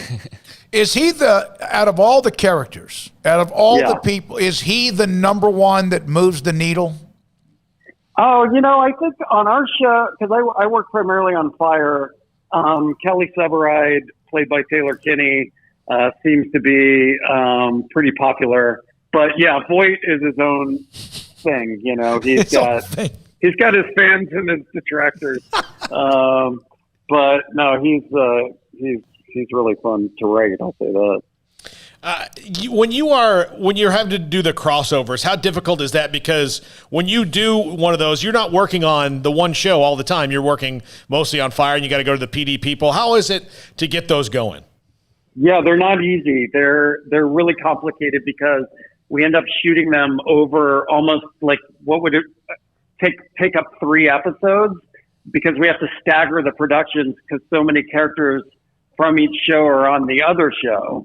And so we might be shooting part 1 week on the med set, and then part 2 the next week on the fire set, and so on. And it's just this constant jigsaw puzzle that you have to put together. I'm trying to, not to mention just making the story work over 3 episodes, but then actually producing it is a gigantic undertaking. Derek, a football coach during the game or when they prepare for a game, like Andy Reid and obviously coming up this week, they have to look ahead, well ahead. Did they start as someone who writes and is involved in what you are with as many shows, how many shows ahead do you have to be?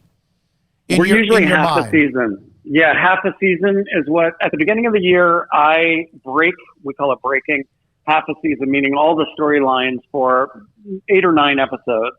And then we go out and pitch to the network.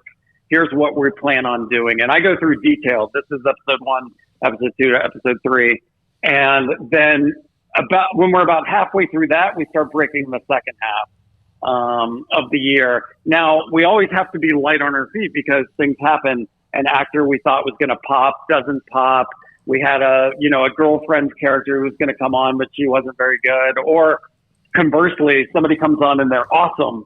And so we'll be like, oh, why don't we add another 3 episodes of this character? So it's a dance, but I'd say half a season ahead. How much do you know how a season's going to, at least a general amount of, we're starting here and 20 episodes or so down the line, this is around where I want it to end? I think around Christmas time, we start planning May.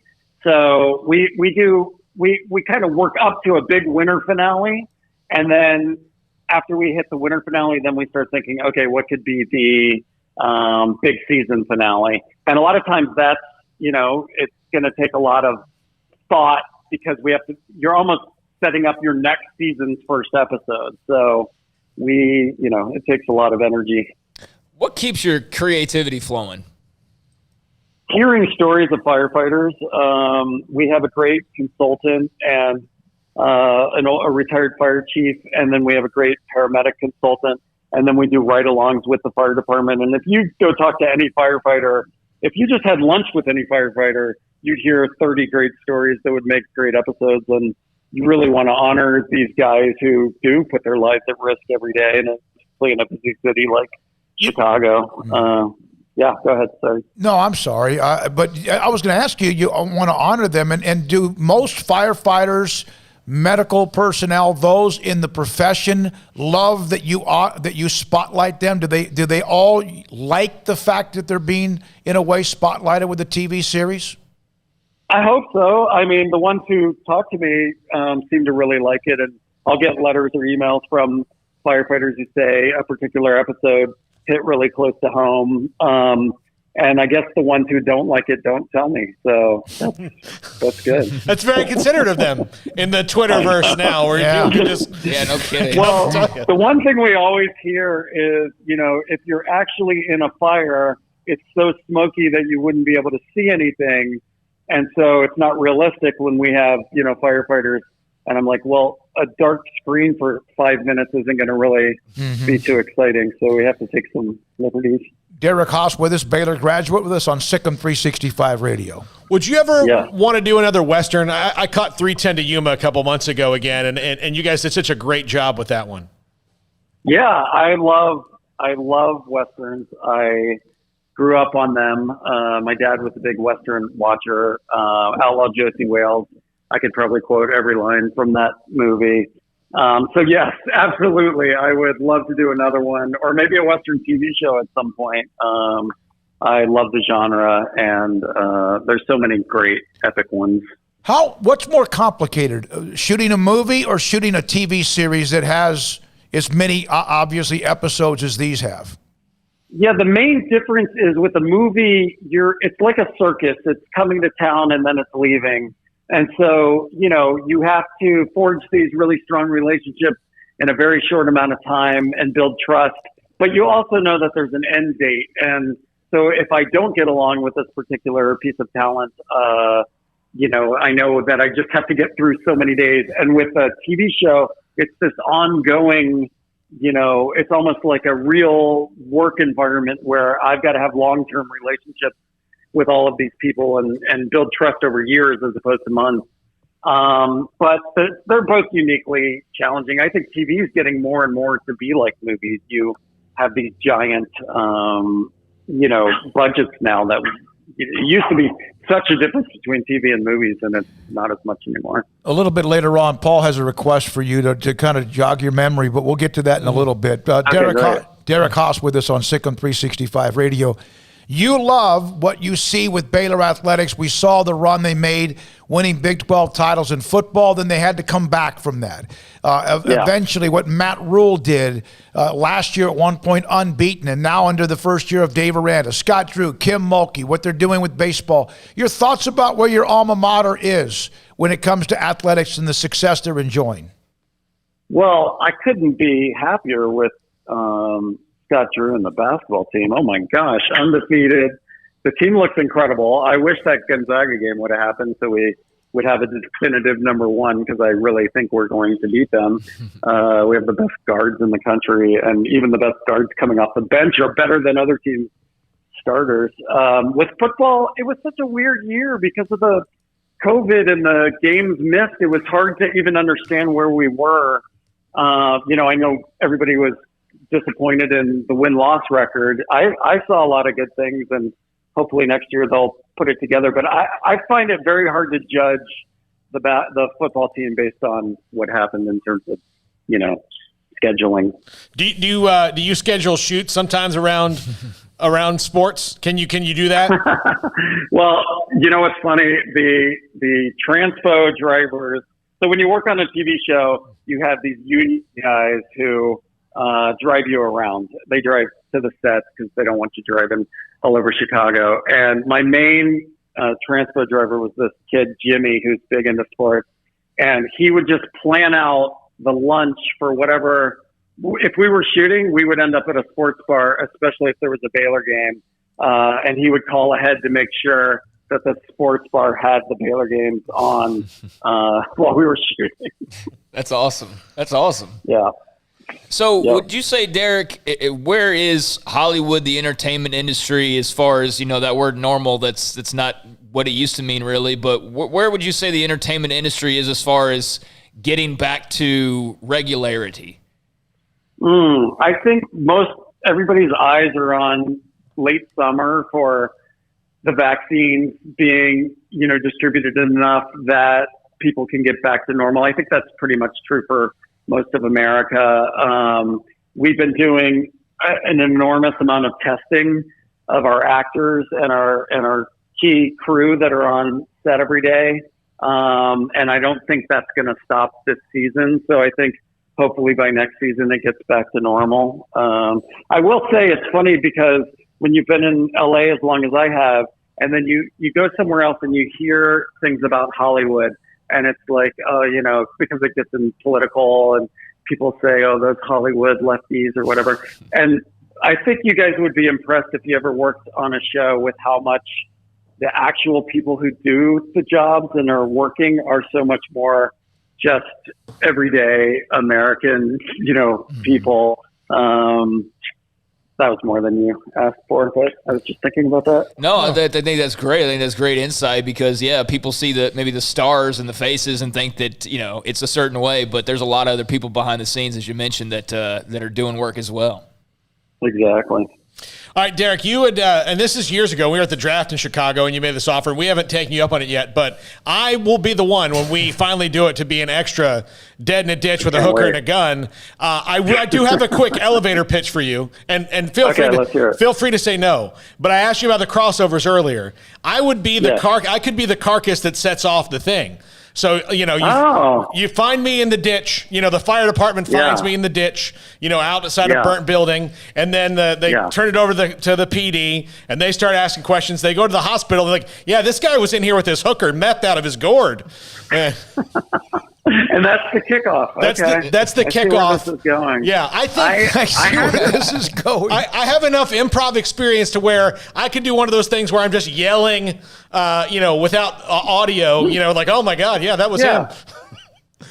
I could roll with it. I had this idea that maybe we could kick off a crossover with the giant. They have all these bridges in Chicago, and I was like, what if we were on the bridge and then the bridge sort of, you know, there was some collapse of a bridge. Maybe you could be in that lead car. Yeah. You know, you're just enjoying yourself, listening to a game on the radio. And then all of a sudden, I need to see some video audition of this, though. Okay. Yeah. Go out to your car and video yourself. Pretend that the bridge is collapsing, and let me see it. Okay. Well, right across the street. We're brand new studio. We got cameras right all around us, too. Derek, we're right across. We're like less than a mile down the road on MLK from McLean Stadium in an area that's being completely renovated, as you could imagine, Waco. Right next to the Washington Avenue Bridge. We are within maybe a lob wedge of the Brazos. So, Paul, we got that done. Armstrong, our producer, I'll have him film it. God. Yeah, go shoot this and post it online so everyone can see it.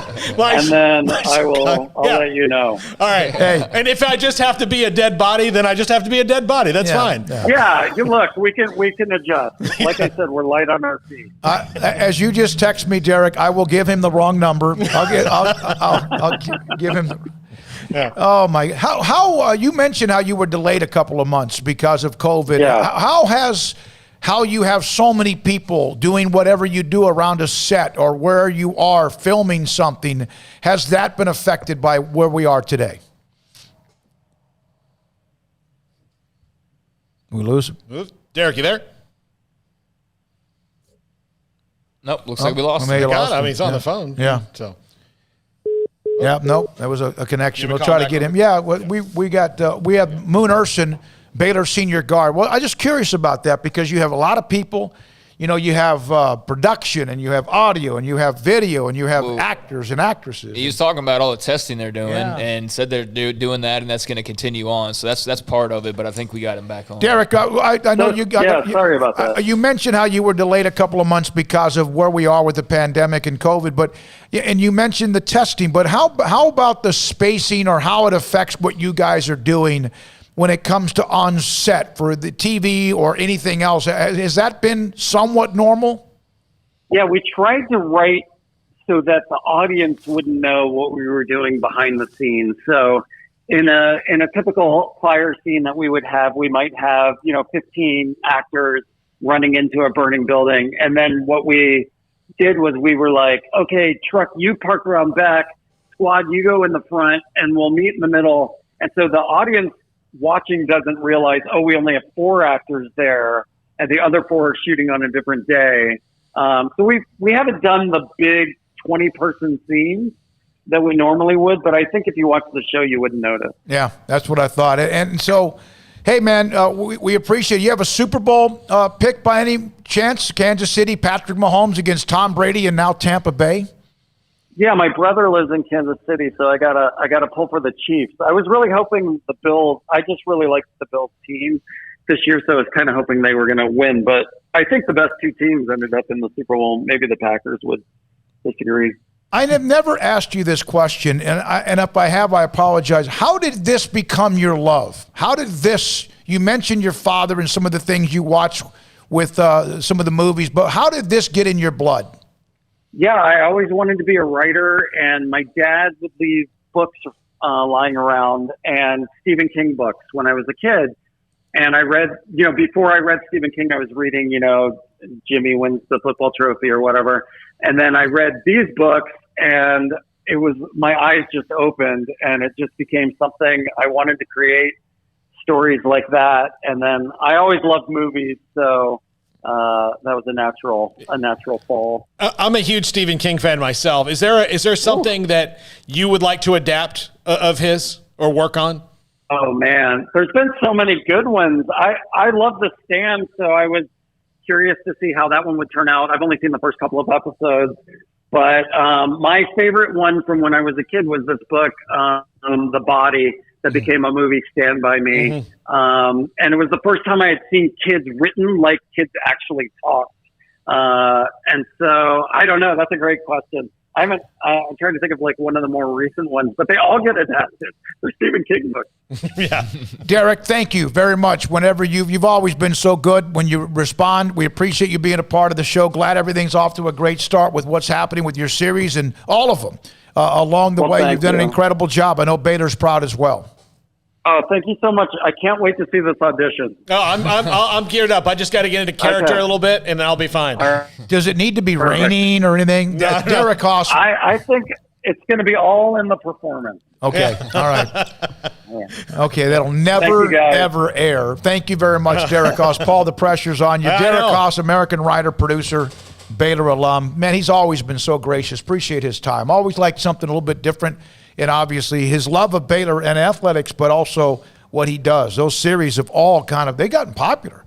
I mean, it was Chicago Fire. Well, they're like 9 seasons deep, right? Yeah, one of them is. So, I mean, gosh, one of them is 8, one of them 6. Chicago Med. He wrote Too Fast, Too Furious. Yeah. I mean, so he's been in the game for a bit. I mean, they're on the 9th. I mean, it hasn't come out yet, but they're on the 9th movie of that series. He did the second one? Yeah. That was actually when it was still sort of realistic in a way and not like so over the top, like we're not even going to consider realism. It's before they threw The Rock in it and started having him like hold a truck with one arm. Yeah, I mean, I love The Rock, but like over I can only cliff. like I can suspend, belief in or disbelief in all that, but like it was back when it was still about racing cars. Yeah, and then it reaches a point where like it's just like I don't even know how to process this. But yeah, that second movie in the Fast franchise was pretty good from what I remember, and those play all the time. So that's cool. He was a part of that. Waco ISD Superintendent Susan Kincannon, Dr. Kincannon, telling me that Lyndon Helt, who's been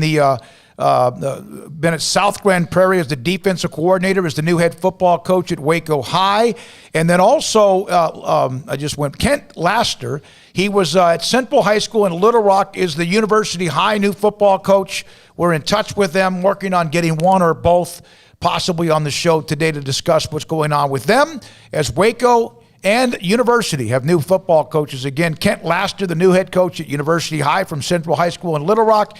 And then also, and I think he knows one of the principals pretty well in the Waco ISD School District. And then also Lyndon Helt is the defensive coordinator at South Grand Prairie High School. He's now the head coach at Waco High. When we come back, Baylor senior guard Moon Ursin, on so much that she's dealt with and where she is. This is kind of like as much of her team as Dee and some of the others. She's next on SicEm365 Radio. I just lost my spot, Paul. Who do we have here? Alan Samuels, Dodge Chrysler Jeep Ram Fiat. Loop 340, east of 84 in Waco. Here are some of what you have. Here's what's available to you when it comes to values and 0% financing and much more. 2020 Dodge Charger SXT, Values of $56.70, 0% for 72 months, standalone APR. 2020 Dodge Journey, the most affordable third-row seating vehicle, up to $67.50 in values. 2020 Jeep Renegade Latitude, $67.50 in values. 2020 Jeep Gladiators, all models, $4,000. Total values off. And the 2021 Jeep Cherokee Latitude Plus, up to $5,500 in total values. And the 2021 Jeep Grand Cherokee Laredo, up to $4,250 in values off. And of course, the 2021 Ram 1500 Crew Cab Lone Star, up to $7,250 in values in various percentages, from 0% 60 months, 2.9 for 72, plus $3,000 in total values back. In the Ram truck, back-to-back Motor Trend Truck of the Year. Alan Samuels, Dodge, Chrysler, Jeep, Ram, Fiat. Go by, see that great sales staff. Ted Teague, of course, who runs it. If you want to buy something, I also recommend AJ. He's the one that helped sell a car to me, and he stayed in touch every single week. There's never been a week that's gone by where he hasn't just said hi. And he's already gotten the commission, and they already sold the car. Alan Samuels, Dodge, Chrysler, Jeep, Ram, Fiat, Loop 340, east of 84 in Waco. With more than 160,000 alumni worldwide and counting, the Baylor family is growing. And through the university's expanded Baylor alumni program, the family is growing closer. With hundreds of local volunteers planning events in cities and towns around the country, you can gather with fellow Bears no matter where you are. So, get connected, get something started, get involved, and make plans to get together with Baylor alumni. Visit us at baylor.edu/alumni. One size fits all. That may be all right for an adjustable belt or cheap sunglasses, but when it comes to your financials, no one wants a one-size-fits-all strategy. Ben Erlinson, your Edward Jones financial advisor, knows that his most important goals are yours. That's why he takes the time to understand your needs, knowing you. That's how Edward Jones makes sense of investing. Ben Erlinson, 100 North 6th Street in Waco, 254-759-8533. Edward Jones, member SIPC. Learning to navigate life in the COVID-19 world has been a struggle, and where and how to get tested has been one of the biggest challenges. Impact Health Labs has your answer. If you need mass testing for your office, church, dormitory, or school, Impact Health Labs is who to call. They will come to you, conduct the testing at your location, and have the test back within 24 hours. Most major insurance accepted, meaning your out-of-pocket cost is low. So no more waiting by the phone for days to find out the results. Impact Health Labs was founded by 3 Army licensed and credentialed medical professionals. They believe in accuracy, efficiency, and doing the job right. Call 254-744-6233 to set up your group screening today. Impact Health Labs, on-site, prompt, and accurate, taking COVID-19 head-on. Again, that number is 254-744-6233 or online at impacthealthlabs.com. What you do in privacy is your own business. What you do in public with your truck, well, that's our business at Pickup Outfitters. In your garage, it's okay for your truck to parade around in the nude with no accessories. Hey, this is still America. But when you bring your truck out in public, it's just common decency to put an outfit on your truck. And that's where we come in at Pickup Outfitters. Put a cover on that bed. Cover your rear end with a bumper and a hitch, for goodness sakes. There are women and children on the roads. And guys, don't leave your tools exposed. Put them in a toolbox. Be proud of your truck and stand tall with a lift kit. Or improve your truck's posture with a leveling kit.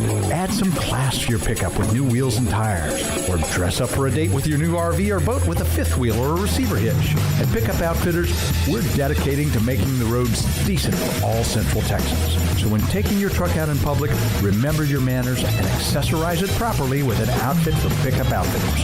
220 Lake Air Drive in Waco. Waco's newest gym, Halo Athletic Center, 5725 Bagby Avenue, right behind Region 12 and across the highway from the Central Texas Marketplace, where motivation, inspiration, and hard work are the driving force. State-of-the-art equipment, indoor and outdoor track, locker rooms, showers, yoga and bar classes by Duality Yoga, Bod Pod potty composition analysis, and registered dietitians, all under one roof, where we rise above. Come join the Halo Athletic Center and be a part of the change, your change. Welcome back to SicEm365 Radio. This segment on Baylor Athletics on SicEm365 Radio is brought to you by Richard Carr Buick GMC Cadillac. Located at the Imperial Drive exit off Loop 340 in Waco. Proud supporters of all Baylor Athletics.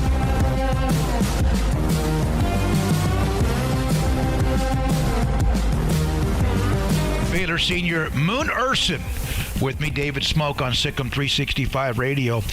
I asked Dee this in the postgame after the win on Saturday against Oklahoma, and everyone's had to kind of go through the stops, the bumps, the bruises, the head and cold and COVID and all of that. Do you feel like now that you're almost in the shape you would normally be at this time of the year, now that things are somewhat back into a normal routine? I think so, and I think with every practice and with every game, it gets a little better. Obviously, there's always room to be in better shape, to run a little faster, run a little harder. But right now, getting back into the flow of things, having those games and being able to play definitely helps. Moon, are you the epitome of a student athlete? One, I know academics mean a great deal to you, 4.0 in high school, etc., and even when you've been on the academic all-conference team at Baylor, but you have waited your time. That doesn't mean you didn't make big plays, whether it was when you were younger at Texas or against Notre Dame a couple of years ago in the final seconds on Arike, but do you feel like that you're the epitome of someone who's patient, finds their moment, and takes advantage of it? I think so. And I think nowadays especially, it's just so easy to quit because people are okay with that. But I grew up in a family where quitting wasn't necessarily okay, or it wasn't necessarily the way to go about things. And so I do believe I'm the epitome of someone who was patient and waited their turn, and it's happening for me. And such a cliche, your turn's going to come, just keep at it, stuff like that. And in those moments, I didn't want to hear it. I'm going to be honest. It was really hard for me. But knowing the way I was raised, knowing the way I was taught, and knowing myself, I wanted to excel. I wanted to succeed. And that's what I did. So I stayed here. I stayed the course, and I believed in myself, and my confidence is sky high right now. Was there a teammate, either a former teammate or a current teammate, that was always there that you could kind of talk to about being patient and and they even at times maybe helped you along the way? Absolutely. There's definitely a handful of them, and I remember being here when Christy Wallace was here my freshman year. I got to room with her, and she was one of the most outstanding people I've ever met in my life. I could talk so much about Christy, but starting my freshman year, it was Christy. I even talked with the Kia a little bit, and then from there, LC, huge supporter in it all.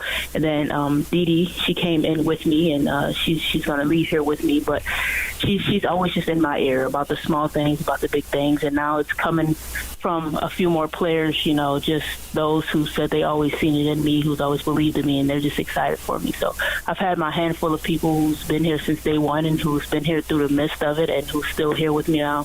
Speaking of Dee, you guys unfortunately have had to share in what has been tragedy with what you've done with your grandmother, also a brother-in-law in the last year. Dee lost her grandfather. I remember I was sitting down with her one time and started asking her about someone who had a huge influence on her, and she just, like, tears flying down her face because of her grandfather passing away. That was such a big deal to her, and she, I think, was on a trip, the game maybe in Austin, when she found out about him passing away. Have you guys kind of shared those experiences and also leaned on each other when it comes to some personal things you deal with?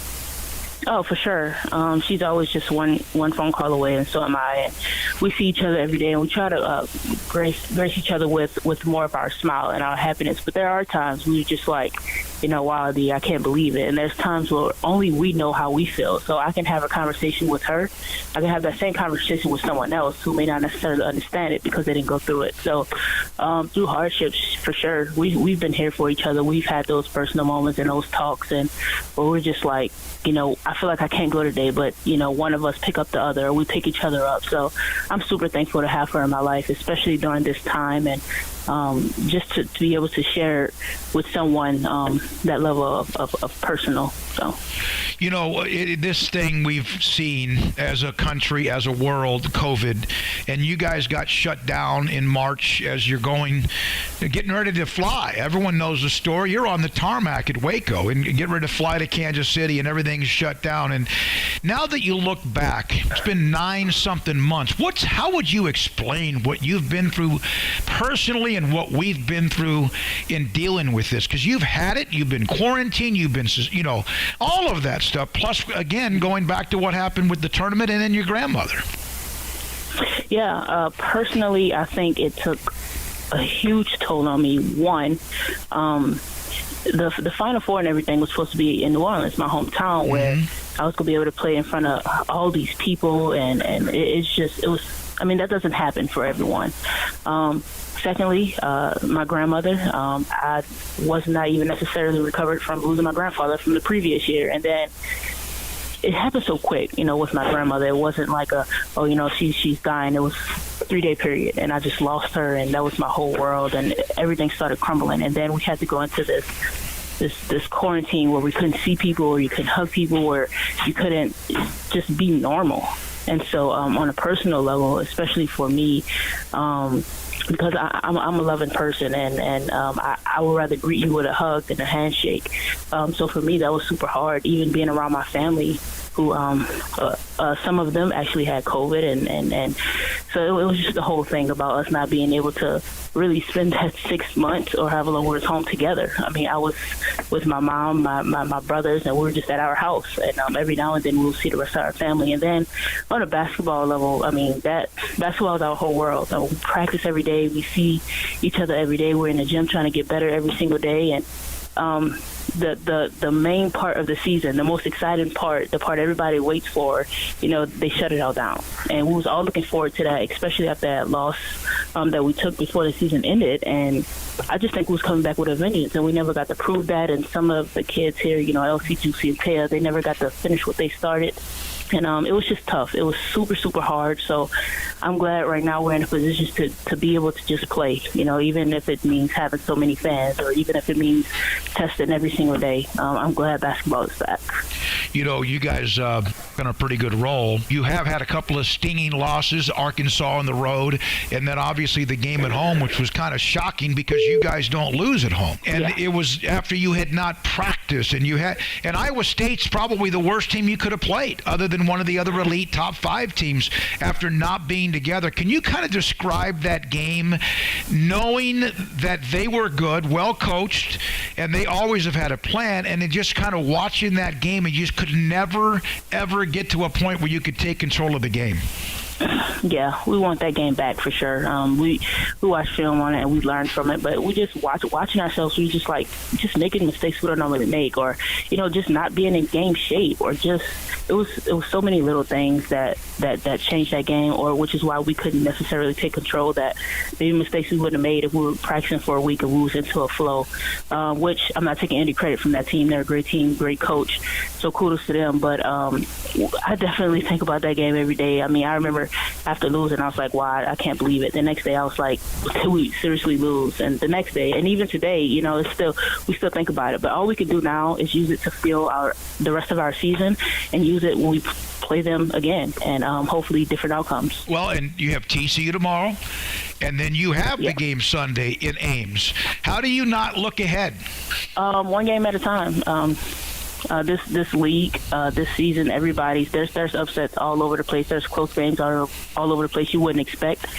We can't get ahead of ourselves. We have to take care of what we can take care of right now, and so that's going to be practice today. It's going to be TCU tomorrow, and then we'll start preparing for what we have at Iowa State. What is a TV show that you watch kind of almost maybe you don't want to ever miss it, that you just, it allows you to get away from everything? Is there one? A series, a show, whether it's cable, Netflix, anything? Yeah, definitely. Old show, Friends. I could watch that over and over again. So It's just full of comedy, full of just laughs, and it's just an enjoyable show to watch. So if I had to pick one show to watch, it would be Friends. If in fact you had a group of friends, and you have your friends from Louisiana, you have your friends at Baylor, and also, of course, your teammates as well. Do you feel like you're someone that has a large inner circle, or do you have kind of one that's a little bit smaller? Definitely one that's a little bit smaller. It makes it a little more easier. And obviously those more intimate relationships with people, it just allows you to, I guess, just be yourself a little more and just be able to have conversations and just be able to, just be true to those 4 or 5 people in that smaller group. So that's more me, more of an introverted kind of kid. But I don't mind. I don't mind being in a bigger circle sometimes. I love people, and just what everybody brings something different. So if somebody needs a hug one day, if somebody needs a smile the next, I'm here for it. This is kind of as much your team as anybody else's because of what you've experienced at Baylor, and also being a part of the national championship team and last year's team that who knows could have repeated. Do you feel like this is kind of your time, your legacy time at Baylor? I think so. I definitely think my experience is a huge part of it. I think just being older is a huge part of it, and I definitely want to continue the streak that I'm on, but I must say I cannot do it without my teammates. I cannot do it without my coaches. So regardless of how well I'm playing, I always know that it happens. It starts with the people who I've surrounded myself with the people who I practice with every day, with the people who I compete against every day. So big thanks to my teammates for just believing in me and just for being here for me for all these 4 years. So, but yeah, I'm definitely hoping that this year is a lot different than it has been for me in the past, and that we go get it. Did you think on that day, that moment when you and Dee had your collision, it was so, I can't even imagine how that was like for you, and obviously with what Dee went through. And I think a lot of people, because of what Dee with the spine or whatever, they were wondering, and it's not that they didn't care about Moon Urson because you suffered a head injury. Did you think then that you would be where you are today, the two of you playing as well as you are at this particular time?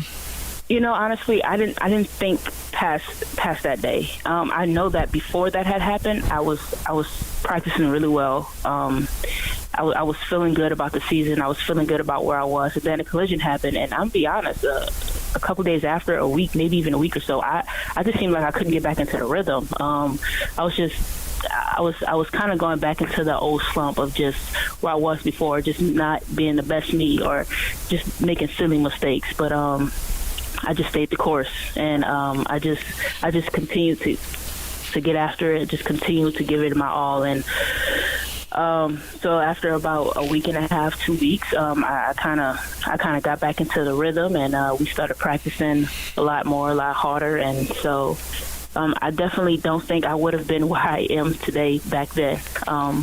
So I'm super blessed about it. I'm super excited for myself and for this team. When was the last time someone called you Cara?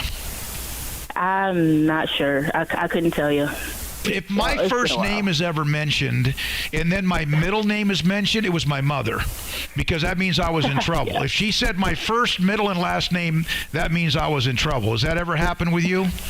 Yeah, for sure. But the only person who will call me by my first name every day is Dee. But if it wasn't for Dee, I wouldn't never hear my first name. Maybe middle school. One other note, I mentioned and I asked you about patience. Moon Urson, Baylor senior guard, is our guest on SicEm365 Radio. You had to be patient in high school. You were dominant player of the year 3 times, but you guys kept knocking on the door to win a state championship, and finally you delivered. That team went unbeaten in 2016 or 17.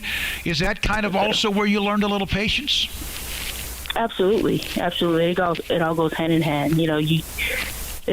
I had to be super patient then. I had to be super patient now, and it's a timing thing. It's not always necessarily when we're ready, but sometimes it's when God's ready. And whatever lesson He was trying to teach me, I'm thankful for it now, because I waited then and I waited now, and my time's here. Last thing, you came to Baylor. Obviously, Kim Mulkey's got connections to Louisiana. Kalani Brown was from Louisiana, and others who have played for Baylor. But Tulane was probably someone that was on on your heels as much as anybody, even though, all the other elite schools, including South Carolina and others, would love to have had you. Why Baylor, and how close was Tulane to being someplace where you played?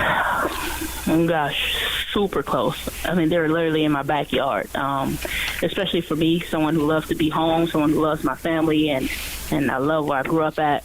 That was, that in itself was a lot of weight to carry. But Baylor, because of its eliteness, just because when I stepped on this campus, I could just feel the love from the staff here, from the other players who were here before me, and it was just different. Beautiful campus. Obviously, Tebow walked me through the academic program and how things were going to go for me there. So it was a hard decision, but I think the decision that I made was the right decision. Feel love, don't you? You feel that from the fan base, and how they've always been very, very loyal. But do you feel like that? You felt that from day one? Oh, for sure. I especially felt it the first day I ran on the court and everybody just started screaming Moon. I'm just like, how does that even happen? So I've definitely been feeling the love from these fans, and I cannot thank them enough. I think we have the best fans in the world. Moon Urson, Baylor senior guard, with us on SicEm365 Radio. Thanks to Moon Urson. Appreciate Kyle Robards. Coming up next, Lyndon Helt, the new head football coach at Waco High, will join us. Then Stacey Dales of the NFL Network on the playoffs in Super Bowl 55. And what was Aaron Rodgers insinuating, if anything, after the loss to Tampa Bay? And then at 5:25, we'll hear from Kent Laster, the new head coach at University High, as Waco ISD gets those two coaching searches done. Waco Custom Marketplace. I was there on Saturday, and they have a shelf in the back right corner with about as many different brands of seasoning, sauces, things that you can put on whatever you're cooking, whether it's pork, poultry, seafood, and or beef. And they have some meat church seasonings. If you've never done this before or you don't know who they are, try them. There's like 4 or 5, maybe 7 or 8 different types. You can go online and order that, but you can also get it right here in your backyard at Waco Custom Marketplace. The Holy Voodoo, just flat out hot, gospel. Also, various whatever you want to put on, if it's a brisket or even if you want to have some of that on your steak. And again, just sometimes seasoning. I had a friend of mine send me a picture. He was frying a couple of eggs over easy and had some of that meat church seasoning on his eggs and on his bacon. That's how much he likes it, and that's how much you can help maybe take something and make it taste even better. And then, of course, what they have when it comes to weekly items and specials, a butcher shop that can custom make your T-bones, your ribeyes, porterhouse, or bone-in ribeyes, or even big, thick bacon-wrapped fillets. If you want a tenderloin or you want something else, a tri-tip, they'll cut it for you exactly how you want. Or you can go in there, look at the butcher shop through the glass, and pick out what you have in front of you. And then the butcher shop to the bakery with fresh baked bread every day, kolaches every morning, and whatever sweets that you want as well. Down the aisle, you can have boxed canned goods or boxed dinners that you want to make as well. Even things as simple as hamburger helper or Rotel tomatoes, pasta, chips, bread, it's there. Waco Custom Marketplace. Get ready for what you're going to cook on Super Bowl Sunday at 425 Lake Air Drive in Waco. Boozers is the wedding ring store and more. If you're ready to get engaged or already married and want to upgrade your wife's ring for a special anniversary, Boozers is the place to go. With the largest selection of premier quality diamond engagement rings and wedding rings in Central Texas. They have 7 cases with over 300 styles of rings from top designers like Natalie Kay. Choose from yellow, white, or rose gold, plus beautiful top quality loose diamonds. With an in-house jewelry, they can also custom make anything you want. Bring in a picture or drawing and let Boozers create your one-of-a-kind pendant or ring. They can even use some of your old gold and diamond jewelry to create something new. At Boozers, you'll find a great selection of quality timepieces, and Boozers is the place for expert watch maintenance and repairs too. They specialize in expert Rolex watch repair for fine jewelry, watches, custom work, and more. Go to Boozers on Valley Mills and Lake Air Drive in Waco. Boozers, the wedding ring store and more. Born in Waco, Brotherwell Brewing exists to serve the Central Texas community with locally crafted beer of the highest quality. They want to bring Central Texas closer to the brewing experience so everyone can enjoy well-made beer as much as they do. For 2.5 years, they've been bringing high-quality beer to Central Texas at their location on Bridge Street in East Waco. And this football season, you need to stop by on game day for curbside pickup or stop by their tent next to SicEm365 at Brazos Parking for your pregame refreshment. Brotherwell Brewing believes in community and bringing people together to enjoy products made in their community. So for your game day, whether it's a tailgate or at home, stop by Brotherwell Brewing for high-quality craft beer made right here in Central Texas, 400 East Bridge Street, and check them out online at brotherwell.com. MP Electric has developed a quality-oriented electrical contracting service in more than 20 years in the industry. Led by President Mark Perry, our electricians go through a 5-year apprenticeship program, are licensed by the state of Texas, and getting continuous education annually upon renewal. In great part, the success of MP Electric lies with its management and professional expertise of its employees. All of our employees share a dedication to quality and commitment to serving the needs of our customers. For new construction and remodels, parking lot, lighting and surge protection, landscape lights, security lights, troubleshooting and repairs. For industrial manufacturing, food and beverage, paper and publishing, heavy industry, cement and rock crushing plants, water distribution plants, and utilities. For 20 years, MP Electric has serviced industrial, commercial, and residential products. We do service right. MP Electric Inc. at 1890 Galaxy Road, Waco. MPElectricUSA.com. It's time to be brutally honest with yourself. Look in the mirror or weigh yourself. Do you weigh as much, more, or less than you did before the holidays or a year ago? Why not start the year in better shape than how you ended it and create momentum for 2021 and help strip the negative vibes, tension, pressure, and extra pounds from the crazy of 2020? It's time right now to join Waco Regional Tennis and Fitness. It's so much more than a gym, including world-class tennis courts, lessons available with pros, fitness merchandise, tanning, massage, personal training to get you over the hump. I promise you'll look better and feel better than ever before. Just need to walk through the front door. Waco Regional Tennis and Fitness with personal trainers Christy London and Randall Corp. 40-plus group exercise classes, including twice-a-week boot camp, spacious, clean workout room, free weights, Cybex cardio equipment, and no intimidation, a tremendous camaraderie and family atmosphere. So make this your best and healthiest year ever. It's time to react today, not tomorrow. Waco Regional Tennis and Fitness on Lake Shore Drive in Waco. Welcome back to SicEm365 Radio. The SicEm365 Radio app is sponsored by Allen Samuels Dodge Chrysler Jeep Ram Fiat in Waco. Your friend in the car business at Loop 340 and east of 84. Come by. Let's be friends. Waco ISD wrapping up a couple of their coaching searches. Football coaches. Remember Rodney Smith and Kwame Cavill. Rodney Smith now part of the athletic department. Kwame is on his way looking for his next chapter in his coaching career. Kent Laster, the new coach at University High, will join us in about 30 minutes or so here on SicEm365 Radio. We're now joined by Lyndon Helt. He joins us. He was the defensive coordinator at South Grand Prairie, the Warriors, and he joins us now, the new head coach at Waco High on SicEm365 Radio. Lyndon, thanks for your time. You've coached against the teams, a lot of them, and we're a part of the district that is now where Waco High is. How much of a familiarity does that help you? It helps a ton. I mean, it's one of the things that attracted me to the job, to be honest with you. I know for some that's deterrent, but for me, that's familiarity, that's understanding, and that definitely is something that intrigued me about the position for sure. Now, some people might say you're crazy for jumping into that district, but it sounds like you like the challenge. Well, of course. I mean, when you're passionate about what you do and wanting to get things done and push programs forward, you can't worry about who you're playing. You got to worry about your own guys. So, that's not really a concern. It's more about us than it is about them. So, Coach, when did the job get on your radar? Was there any connections there? Like, how did that sort of unfold for you?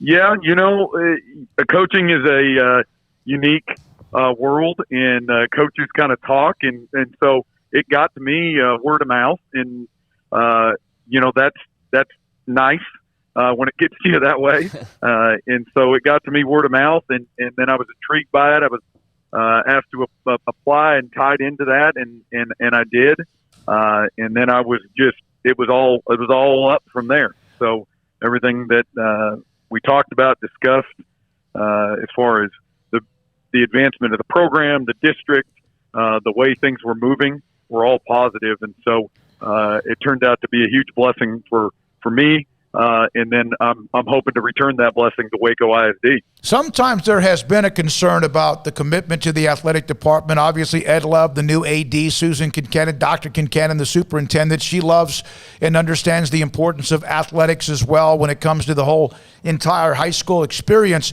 And then there's the story about Paul Tyson Field, one of the legendary coaching names, being renovated. There's a commitment to that. And it seems as if there's a commitment to Waco ISD and athletics. How much of that did you discuss with the board or with those who were a part of the search committee?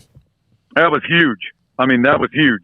The renovations that are going to occur at Paul Tyson Field are awesome, right? And so we want to keep Waco kids in Waco High. We want that to be the place to be. We want to engage our kids that are traditionally from that area in those facilities, and that commitment it's been huge. I'll be honest with you. The things that I've asked for from a program standpoint, every one of them has been answered with a yes or, hey, wait a second, and I'll work on that, and we're going to try to improve this or improve that. There's never been an answer that kind of pushed me away or turned me away. It's always been a step in the right direction and one to push positive growth athletically within Waco ISD. The history of Waco High football, from the time that it consolidated in the mid-'80s, the years that they had under Johnny Tusa, and then, of course, it's been tough. There's a reason why there's a coaching change, and they've been through a handful of coaches in the last 10 years or so. Do you feel like because they've been at a certain level that makes it easier if you want to get back to that level? There's no doubt. There's no doubt that there's room. There's opportunity. I'll put it that way. There's opportunity to grow. And so, man, that's intriguing. That's intriguing. It also helps, to be honest with you. I mean, it helps that I've been in a program that built very similarly to Waco High and has had some ups and downs, but that intrigues me as well, and I think that also fits my skill set. So, I'm really intrigued by the potential there, right? That's a dangerous word, but we very much are going to believe that when we get this program going the right direction. The hire's so fresh, so I don't know how much time you've had to really think too much through so far, but what are kind of your plans to, hit the ground running? What are the first things on your to-do or your checklist, so to speak, that you want to get going to start the program off? Well, obviously, you got to get in and talk to people and evaluate, but number one is relationships. You've got to develop relationships with the kids. You've got to develop relationships with the people around you. Relationships bring long-standing stability, and so if you don't create those, it's just going to be a flash in the pan, and you're going to be in some trouble. So developing those relationships are going to be paramount. And then secondly, I really need to be able to get in there and start putting structures in place that'll once again create some long-lasting change. And so those are right out front, the first two things. We can worry about the other stuff, but those other things don't come if I don't put those first two in place. So those are really, really important to me right when we get rolling and when I get down there in Waco and start churning. Yeah, one of my due diligence is asking about what were some things about you that also were difference makers. And I know you got to go, and we appreciate your time. Lyndon Helt, the new head coach at Waco High.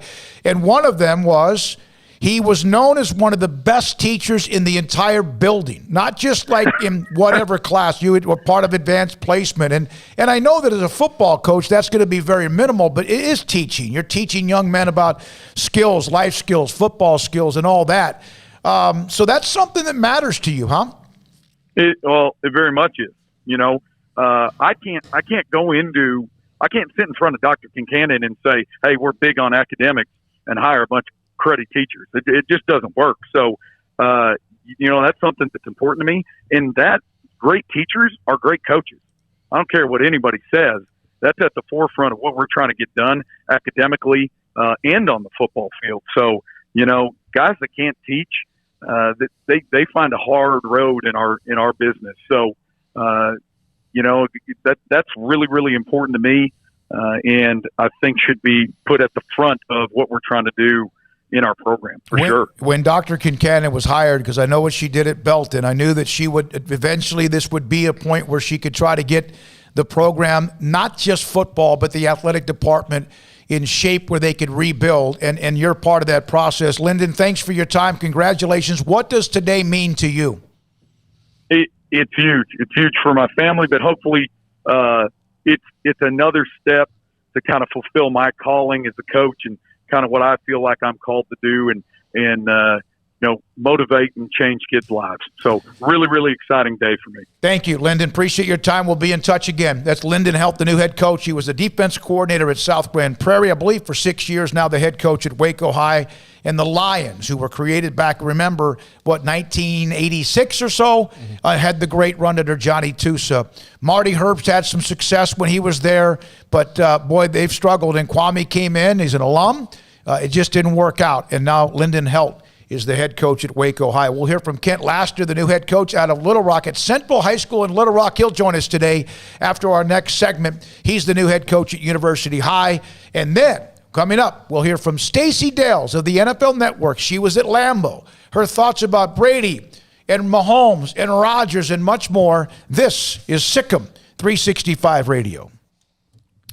Richard Carr, Buick GMC Cadillac. They've got a lot of great deals continuing to go on. They've had deals, ever since we started up SicEm365 Radio and long before that as well. But for 2021, they want to get you started off right. They want to get you started with a wide variety of vehicles to choose from and a wide variety of discounts to choose from as well. So if you're looking for, let's say, big haul power, a big truck with first-class comfort and ride unbeatable technology, well, then you need to check out the GMC Sierra, the best truck on the road, and right now you can save $8,500 on a 2021 GMC Sierra SLE crew cab truck. Maybe instead of a truck, you're looking for an SUV. Well, top-of-the-line midsize SUV right now, Richard Carr's offering $6,250 off of 2021 GMC Terrains. They're also offering $4,500 off on the stylish, intelligent, and nimble 2021 Buick Encore GX, which includes on-the-go Alexa technology. And during the New Year New Ride Savings Event, all pre-owned cars and trucks are priced to move with amazing deals all over the lot, including cars and SUVs for under $137 a month for qualified buyers. So if your credit stinks like 2020, well, it's a new year. It's 2021 now, and 100% credit approval is Richard Carr's goal. So bring your tax refund or your stimulus check to Richard Carr, and they will stimulate your stimulus with even bigger savings that will pay off for years. So go to Richard Carr Motors today for details and a test drive, or log on to richardcarr.com now and have them bring the test drive to you. Make 2021 the best year ever, starting with a new car or truck during the New Year New Ride Savings Event at Richard Carr. With so many companies and policies out there, it gets so confusing shopping for insurance, and I never know if I'm getting the policy that's right for me. Luckily, I met the team at the Niche Group Insurance Agency. With the Niche Group, you can go to one company and get access to coverage options from many insurance carriers, and you get to speak to a real person about your specific coverage needs. With the Niche Group, I know I'm getting the right coverage at the right price. If you need insurance, talk to the experts at the Niche Group at 1-800-258-8302. Bird Culchin Ford has been in Waco since 1936. Ford, the number one selling truck in Texas, 43 years running. And Bird Culchin Ford proudly supports high school football in Central Texas. And no better way to tailgate with a Ford than from Bird Culchin Ford. And are there better vehicles to tailgate with than the Ford F-150 or the Ford Expedition? And of course, you can get them new pre-owned Bird Culchin Ford. Our sponsor of the Ford Tough Player of the Week, locally owned dealership. Online at bkford.com at 1701 West Loop 340 in Waco. Bird Culchin Ford. Did you know that 1 out of every 4 men have symptomatic low levels of testosterone and don't even know it? And if you think you're too young to worry about it, guess again. Low T levels can make you feel tired and grumpy, cause weight gain, and wreak havoc on your sexual desire and performance. Petty Clinic Low T can set up same-day blood screening and results, so if you're tired of being tired, I challenge you to man up and Google search Low T Waco or go online pettycliniclowt.com. It's a private clinic with an atmosphere catering to men. Affordable, only $150 a month. Includes lab work, office consultation, testosterone injections, follow-up visits compared to $395 a month in Dallas or Austin, and you don't have to fight the traffic. Petty Clinic Low T is board-certified physician consultations, will provide the best form of brand-strength testosterone available. Contact Petty Clinic Low T today, just off Highway 84 and Old Hewitt Drive in Woodway. Petty Clinic Low T, helping men become the high-performance men they deserve to be. PettyClinicLowT.com or Google search Low T Waco. Let Camille Johnson Realtors guide you seamlessly through the process of buying your dream home or selling your current one. Commercial, farm and ranch, or residential, Camille Johnson Realtors can smoothly and successfully lead you through any transaction. With a team of 28 experienced agents who are excited about serving you, Camille Johnson Realtors services the entire greater Waco area. If you're in the market to buy or sell, contact Camille Johnson Realtors, 104 Midway Center in Woodway, or find them online at www.camillejohnson.com. Camille Johnson Realtors, elegant, charming, warm. Welcome home. At Ideal MRI, we feel blessed to be part of the Waco community. We're a small family business here in Central Texas. At times like this, the cost of healthcare has never been more important. And unfortunately, significant illnesses and injuries still occur. And that's why Ideal MRI is open and here to serve you through this difficult time. So if you need an MRI, ask your doctor about Ideal MRI. You can schedule online in minutes at idealmri.com or call 833-IDEAL-MRI.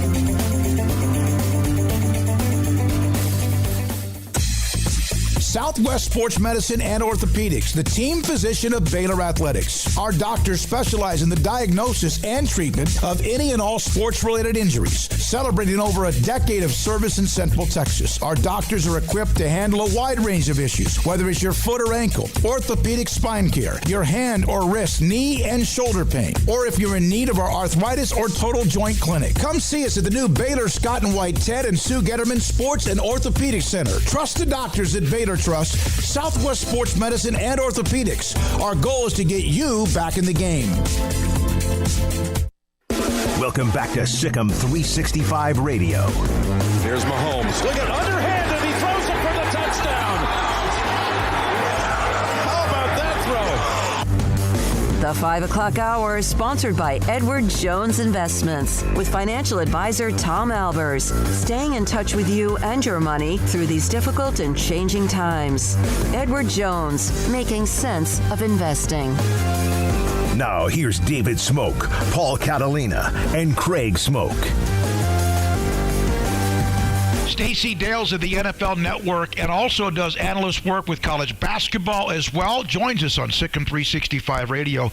So how do you tie a bow around everything we saw or heard yesterday with Brady, Mahomes, Aaron Rodgers' post-game comments, and so much more? I don't even know where to start. Thanks for having me on, David. Great to talk to you. I was at the Packers game and witnessed, I think, what was an historic moment. I mean, for Rodgers to lose his 4th straight conference championship is just so disheartening for him. And then to see Tom Brady, make history and take a team really to a Super Bowl in their hometown for the first time ever in the National Football League is quite remarkable. And I think it just embodies how great he's been. I mean, I don't even know where to start with him.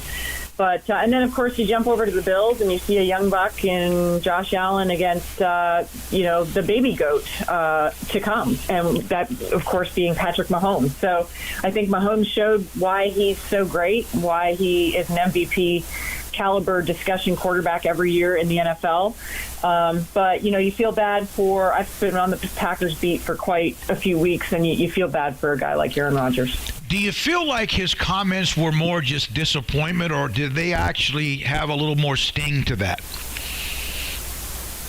It's a tough question. I read a lot into them. I think he'll be back as a Packer. I mean, he's under contract for a couple more years, as we all know. Could he request a trade? Sure. I think that he really did play this year with an attitude of gratitude, given COVID and the restrictions and the protocols and just how well this team performed. I mean, the best offense in football by far. Watching them in person, I've described it as a symphony on grass this season. I think it was his best year, and certainly the numbers back that up. But did they tool him with enough ammunition? Did they give him enough? Is my question. When you jump up to draft Jordan Love, his future successor at the quarterback position, and you don't go after one of these wide receivers in what maybe have been the deepest wide receiver class in the history of the draft, it's perplexing. So, and I think it's stark when you look at Tom Brady and what Jason Light did and Bruce Arians and company did with him. Okay, here's Antonio Brown. Here's a shiny tool. Okay, here's Rob Gronkowski.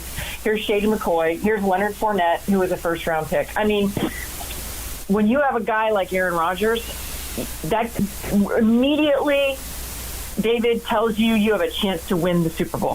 When you have Tom Brady, you have a chance to win the Super Bowl. So you got to give these guys whatever they need. And so my question would be, did they do that? And is he pissed off about it? Because as you heard and I heard in his press conference, he doesn't know what the future holds.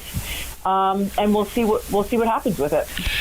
Tom Brady going to Tampa, which, it was almost like a new lease on life for him and a new chapter. I have to admit it. I'm a huge fan of what he is and what he's done and who he is as a person, but I never thought that they would have enough. And then you start watching them get better middle of the year. In fact, they played Kansas City in a heck of a game. But I did not think that they had enough for him to take them to a conference championship. How could we ever underestimate Tom Brady anyway? It's impossible to. People were asking me, who are you picking in this game? Because I was on the Packers side of it, and my colleague James Palmer was on the Bucs side of it. My response, David, was I cannot pick against Tom Brady, but if anybody can beat him right now, it's Aaron Rodgers. Aaron Rodgers was the best quarterback in football this year. The moral of the story is don't pick against Tom Brady. Period. Okay? You can't.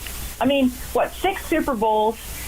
He's now 10-4 in conference championships. He comes over to the NFC after spending the entirety of 20-year career in the AFC, and he takes a team literally on its shoulders to the Super Bowl. Bruce Arians said it after the game.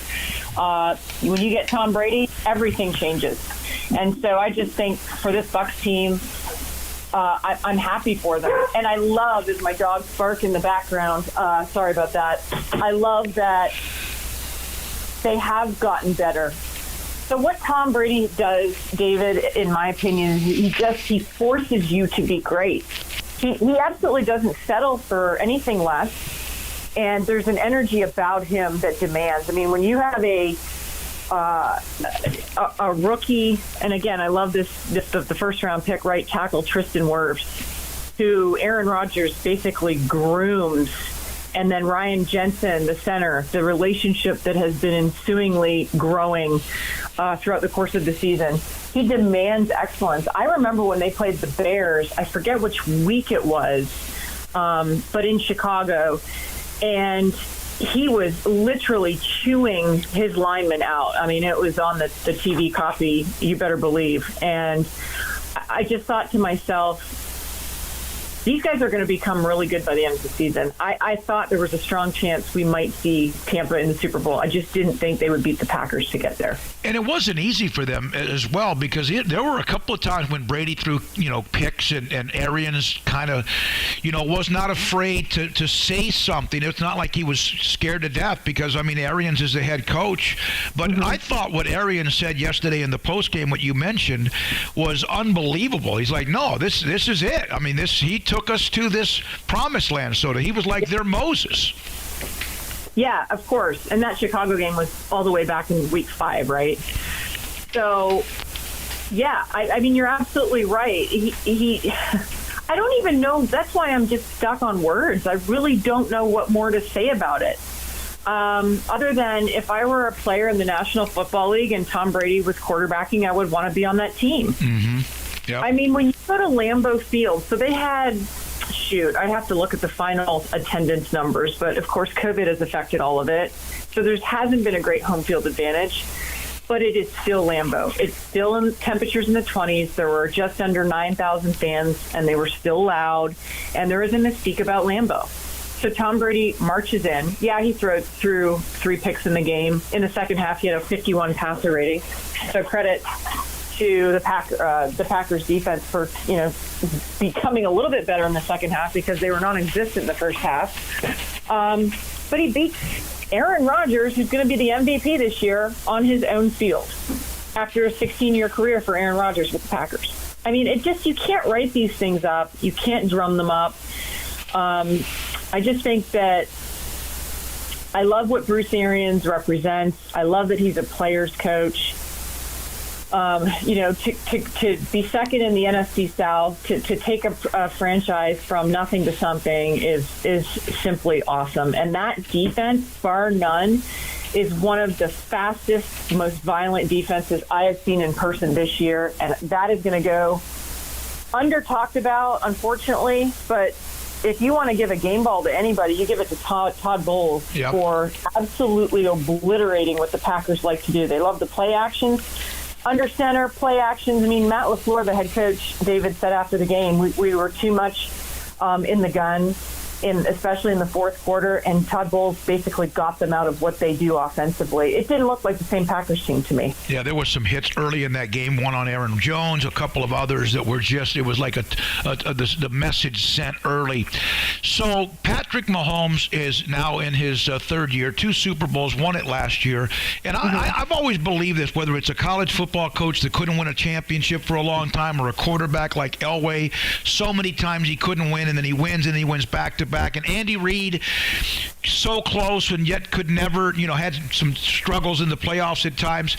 Once you win it, then it almost seems like it can come in droves. Not that you win 2, 3, or 4 in a row. Do you feel that's kind of like taking the pressure off even Andy Reid and now things are fun?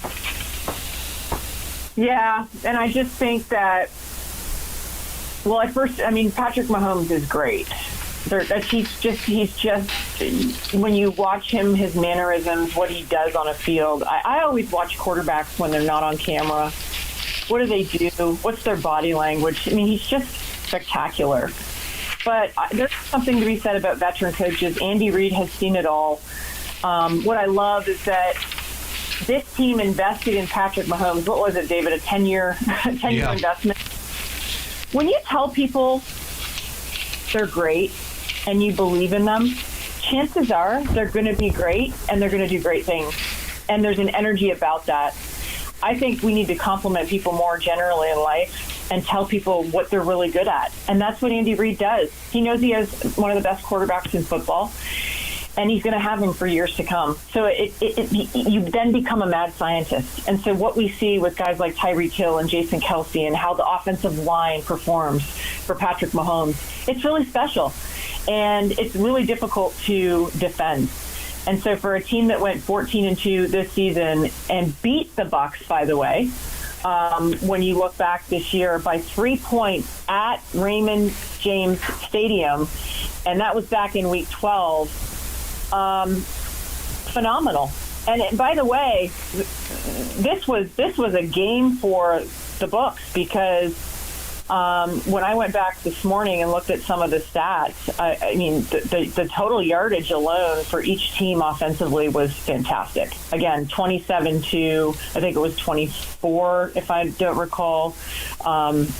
But for them to go on the road and beat the Bucs at home, and now they're going to have to do it again, first time again.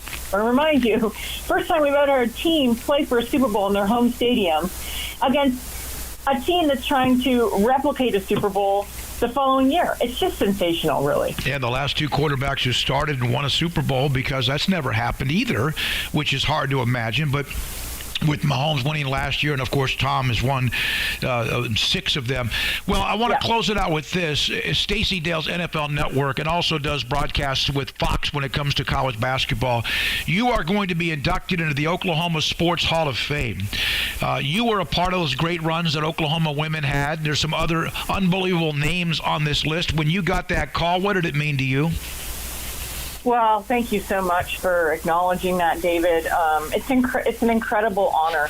I would tell you first, and to be amongst this 2021 group is sensational. Actually, my head coach, Sherry Cole from Oklahoma, went in the 2020 group, so that's special to me. I mean, you got somebody like Troy Aikman in the Oklahoma Sports Hall of Fame. It's just phenomenal.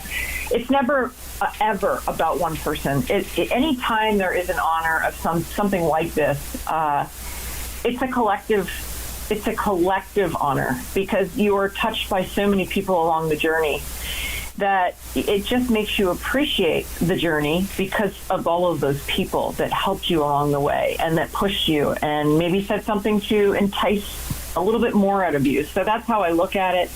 And then it also, I would say, secondly, it connects you forever. Even though you're already connected to the state of Oklahoma, because I'm Canadian, by origin, it's just another piece of connectivity, piece of connective tissue to that state and the University of Oklahoma, and I couldn't be more grateful, really. Well, thanks for your time. I know it's been a busy time to be at Lambeau and then also continue what you're doing today in your work. Stacey, thanks. It's always great to have you on the show. We appreciate it. Pleasure, David, always. Thank you. Stacey Dale, SicEm365 Radio. Riverbend Liquor and Wine, a hidden gem in Waco, Lakeshore Drive and North 19th Street. If you're a fan of craft beer, go on in there and walk into that walk-in fridge. They have got more than you can possibly imagine. It's I'm not good at math, so I'm not going to try to do the numbers. But there's, seasonal. They rotate it in and out.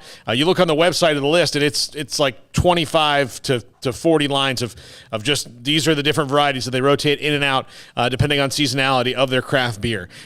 They've always got the latest Balcones in stock. They've always got a great selection of wine in stock. And they've got the convenient drive-through window. You go up, you tell them what you want, and you're gone in mere minutes. Plus a great staff that has always great recommendations. Find out more on Facebook and Instagram. Riverbend Liquor and Wine, Lakeshore Drive at North 19th Street here in Waco.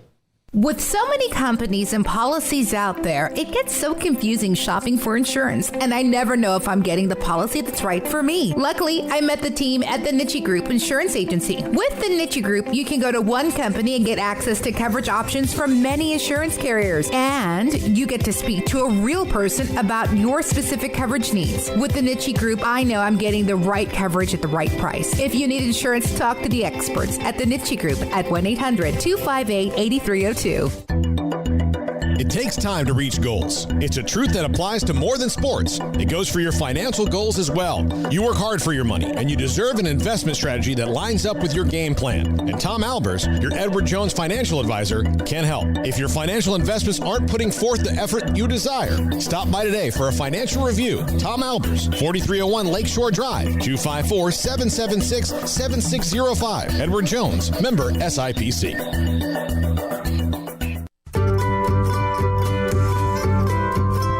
You want to know why Stonewood Dental is so successful? Listen to what happy customers have to say.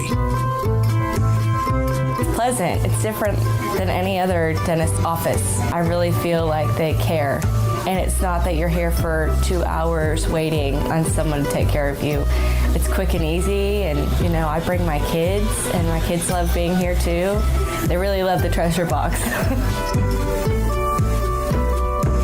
Staff is really nice and accommodating, real friendly. You feel more like home. It's not sterile looking. Everybody has their own personalized rooms with decorations and decor, and they'll even have a blanket for you when it's cold. I've recommended people to actually come here, and they are patients now. I really love it here. It feels like family. Learn more, stonewood-dental.com.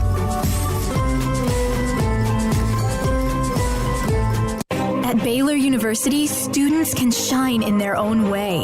Or should we say their own ways? Because there's no limit to the ways Baylor students make the world a brighter place. Whether they're leading a student organization or following a higher calling, getting advice from faculty, or taking part in world-class research, pursuing their dreams, or working toward their dream job, students find their place to shine at Baylor, where lights shine bright.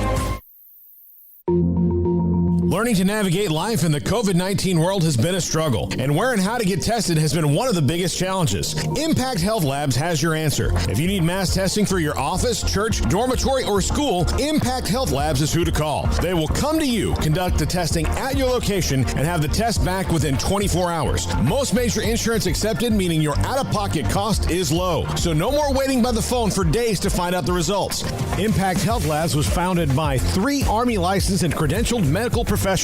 They believe in accuracy, efficiency, and doing the job right. Call 254-744-6233 to set up your group screening today. Impact Health Labs, on-site, prompt, and accurate, taking COVID-19 head-on. Again, that number is 254-744-6233 or online at impacthealthlabs.com.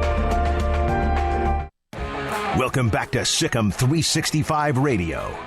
Are you a SicEm365 superfan? Then try out our premium subscriptions at SicEm365.com. All right, we're back this 5 o'clock hour. Summarizing who we've had. If you missed it, of course, one of the great things about SicEm365 Radio and SicEm365.com, Seth Greenberg, ESPN College Game Day college basketball analyst, Moon Urson, Derek Haas, writer, producer for the various Chicago series on NBC, and also a movie writer as well. Moon Urson, Lyndon Helt, Waco High head coach. We just heard from NFL Network Stacey Dales, and now the new head coach at University High as well. Kent Laster joins us on SicEm365 Radio with Paul Craig, and I'm David Smoak. Kent, thank you very, very much. So you went to Central High School in Arkansas and turned that thing around very quickly. How much do you feel like that puts you on the radar when it comes to Waco ISD? You know, I'm very proud of the opportunity that I got at Little Rock Central to go up there. And I tell a lot of people it was a blank slate, and got to bring in some new ideas and work with great administration and great kids and parents, and implement some things that help us turn the page and kind of turn that thing around really quickly. And of course, once I came in and visited with everyone at Waco ISD, I think what we were able to accomplish at Central probably stood out as us being able to turn a program around and make us relevant in a short amount of time. Do you feel like you've got a similar blank slate then? I look, just looking and doing research on the university. Of course, they've had a little bit of success, and they're going in the right direction. And I'm really appreciative of having the opportunity to try to further that and take it another step and really get on the radar in their district that they play in. And again, I don't know if it's quite a blank slate, but there's definitely some things that you always, wherever program you're in, you can look to try to improve. And we definitely want to build on the things they've been successful at and bring some new ideas and work with great staff and administration and take them in the right direction. So, Coach, how did University get on your radar to begin with, and what was it about the job that was appealing to you? Mm-hmm. Well, it was Waco ISD. When I came to Central, my defensive coordinator came from Waco ISD. He and we actually worked together. Coach Rudolph, he and I worked together at Ouachita Baptist when we were first year coaches together, all the way back when we first started coaching. And I got to know a lot about Waco ISD. The principal, of course, at Waco High, Mr. Stewart, he and I played at Texas State together. So I also had ties to the Waco High campus as well. So just knowing about university and knowing some improvements that they had made, and they've had a really good basketball team, soccer team's done well, and then all around the district and the reputation of having great people in leadership. That was some things that stood out to me, and the way the interview process. Everybody was really first class in the interview process, and I was excited to go there, and everybody treated me great, and I think it's a good fit for me and my family. My wife is she works in administration here in Little Rock, and she did that in Frisco, and hopefully we can do the same in Waco. And I have 2 young children. I've got a 10-year-old and a 6-year-old, and they're excited about coming back to Texas. Kent Laster, the new head coach at University High, with us on SicEm365 Radio from Central High School in Little Rock, was at Heritage High School in Frisco for 9 years. Now, Rodney Smith took over a program that had a massive and long and obviously long losing streak and got them to learn how to win. He got them out of that ditch. I don't think he was on the search committee, but did you ever have a chance to pick his brain about what is there and what he's been able to accomplish and what is next? Actually, he was involved in the interview process. So I got to meet him, and we talked directly about some things that he's done to make them successful and some things we can do to further that success. And you're right. I mean, he did a great job. He not only did a great job with basketball, he did the same thing with football and really turned it around and did, won games and turned the culture around. And I've always talked about this, especially, being in the head coach role. And while I was at Central, you've got to develop winners to win. And that was the thing that we were able to do in my assignment at Little Rock Central. Was we changed the culture and got those kids believing they could win. And once you do that in their mentality, when they believe they can play with anybody, things like that was what allowed us to win our first playoff game this year, when we were, nobody really picked us to win, and we were the 6th seed going up against the 2nd seed, and just things like that. When you change the mentality and the culture, and getting those kids to believe in your core values and what you want to do as a program, and developing them into people that are going to be productive 20, 30, 40 years from now. Once they buy into those things, it's a lot easier to win. And again, I got to visit with Coach Smith, and I look forward to visiting him a lot more as I get going. How many times did they bring up that LaDainian Tomlinson went there in the interview? That's something I would. I think I brought it up each time we talked about it. I was fortunate enough to work 10 years ago. I was fortunate enough to work at Camp LT, and I don't know LaDainian Tomlinson, but I worked in his camp. At 2 different camps. I worked at the one at TCU, and then I worked at the one that they held at Baylor. And so I've met him, and we don't know each other, but I've been around him, and I got to work Camp LT. That was a great experience. But I did talk about in an interview that the fact that I did work at camp, and I would have never thought that in 10 years ago, just 10 years later, I'd be get the assignment to go to his high school and be the athletic coordinator and head football coach. Coach, what are the trademarks of a Kent Laster coach team? What are people going to notice about your brand of football? We're going to be aggressive. We're going to be gritty. Offensively, I've been around some really great individuals offensively in the college game, from Marcus Satterfield, who was at Baylor most recently.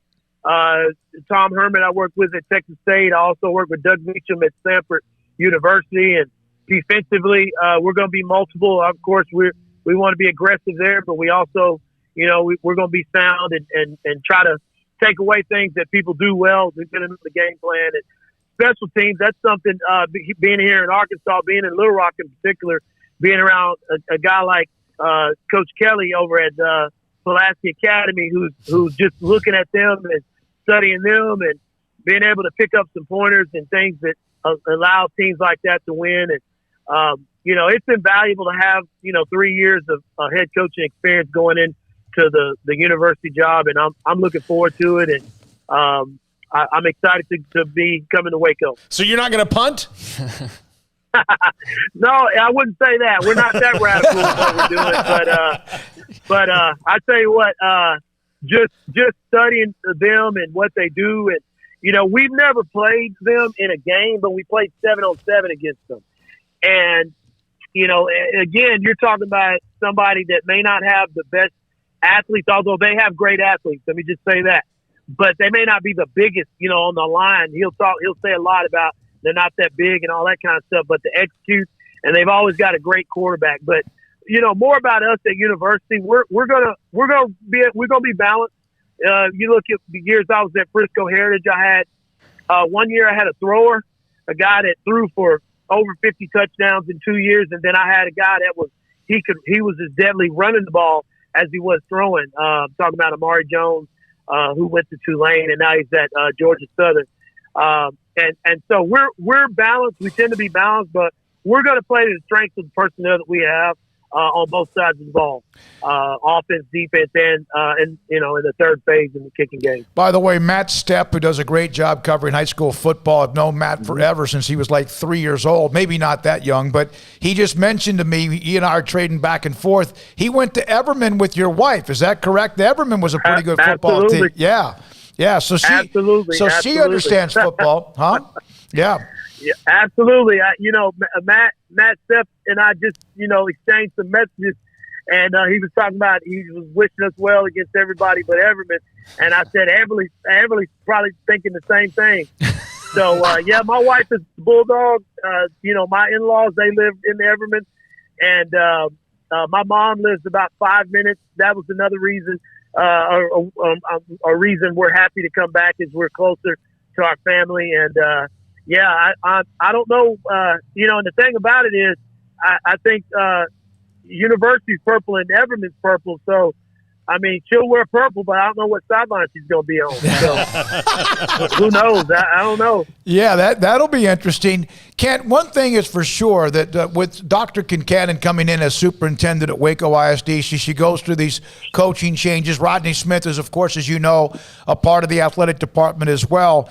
You're bringing in Coach Helt at the same time as you are. Does that allow also the two of you to have not just a honeymoon period, but you can ask, this is what we need. Waco ISD has struggled, as you know now, for quite some time. Does this allow perhaps a spark in what is needed, not just new coaches, but many things as well within the programs? Absolutely. What Coach Held and myself, we can bring is a perspective outside of the district. I've been a lot of places. I've coached a lot of different college stops, and now this is my fourth high school stop. And fortunately, I've been around some really good, districts and programs. And I'm able to offer my expertise and ideas, and I want to work with Dr. Kincannon and Mr. Love and Dr. Edison and everybody in leadership to just build on what they're trying to do. I feel like they're going in the right direction. I think they've got two guys that are wanting to come in and serve and help. And I exchanged a message with Coach Helt earlier when we were talking. When there was a couple of emails going through, and I wished him well. And I told him I look forward to working with him, and he did the same. And it's really exciting for Waco ISD, and I can't wait to get started. Kent, thank you very much. Congratulations. We appreciate your time, and we'll see you soon. Absolutely. I look forward to it. Kent Laster, the new head coach at University High. Also, Lyndon Helt, the head coach at Waco High. Both of them today hired by Waco ISD, and both take over those programs that need, again, to go to the next level. But a lot of work underneath, a lot of things that have to change within the system. And also, whether it's budgets, whether it's what's available to the student athletes, what's available to the coaches, the coaching staff, all of that. And it seems like they have at least started that process, and Waco ISD has now hired their coaches at University High and Waco High. When we come back, a couple of notes. Conor McGregor was knocked out by Daniel Poirier over the weekend. I don't know how many people expected that. Craig Smoak's very good at knowing the UFC will also... Dustin Poirier. Dustin, I'm sorry. That's why I have you next. You're thinking of Daniel Cormier, who is a totally different fighter. He'd be an analyst now. He's an analyst now. But it was something that rocked the Twitter world and rocked a lot of people. What does it mean? Is he going to fight some more? Is he going to end up being that guy that gets just tossed around like a dish rag the next 2 or 3 times he fights? If he fights again, all of that, what that means and more. This is SicEm365 Radio. Out to the last practice, sports is an incredible and rewarding challenge. Hi, this is Dan Ingham with the First National Bank of Central Texas, and we're proud to support each athlete, every parent, and our educators. From families, small businesses, to the biggest industry, we're here to help. With remarkable products like our free First mobile app, we've got banking ideas that fuel big dreams. That's the First National Bank of Central Texas. Familiar faces making local decisions. Member FDIC, Equal Housing Lender. Fall in love with a new vehicle for less at Allen Samuels with incredible deals like a 2021 Jeep Cherokee Latitude Plus or Lux with $6,750 in values, or a 2021 Jeep Grand Cherokee Laredo for $4,250 in values. There's a reason why Jeep has so many accolades. So come see for yourself and save at AllenSamuels.com. It's the Start Something New sales event at Allen Samuels, your friend in the car business. AllenSamuelsDCJ.com.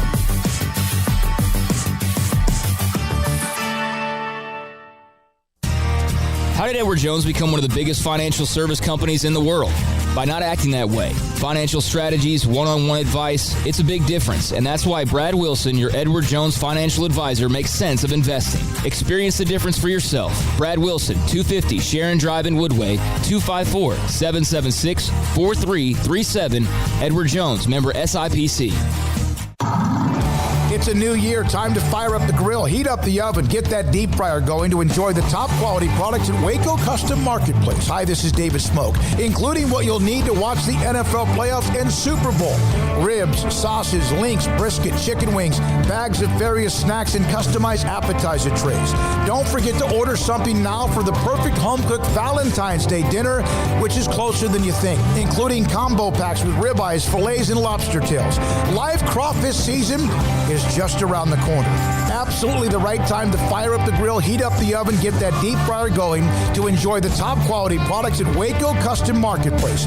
Waco Custom Marketplace, your family meat market, butcher shop and bakery with everything baked fresh with old-fashioned farmers market atmosphere. Serving Waco restaurants and families since 1940. Your one-stop shop for beef, pork, poultry, and seafood needs.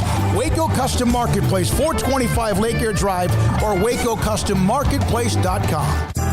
Riverbend Liquor and Wine has their easy-to-access drive-thru open and convenient and clean in-store location on the corner of Lakeshore Drive and North 19th Street in Waco. Riverbend Liquor has the best and most extensive variety of craft beer selections in Waco, and Balcones whiskey, including single malt, pot still, baby blue, rye, brimstone, and the all-new lineage in stock. Riverbend Liquor and Wine, family-owned and operated, and a hidden gem in Waco on Lakeshore Drive and 19th Street. And find out more on Facebook and Instagram.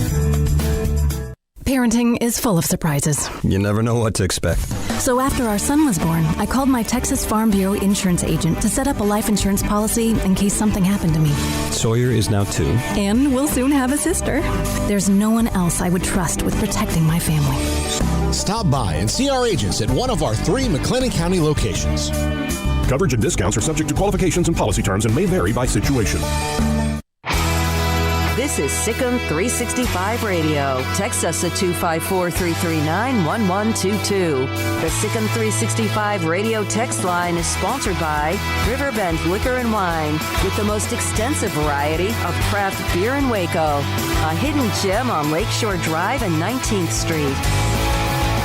All right, so Conor McGregor and Dustin Poirier fought Saturday in the UFC. And we know Conor McGregor's been one of the straws that stirred that drink and has been one of the most dynamic champions they've ever had. And he's a huge personality. But, you know, Craig, who's the guy that choked him out or tapped him out? Who was it? Yeah, him. And so, but he had fought Dustin Poirier 7 years ago or so.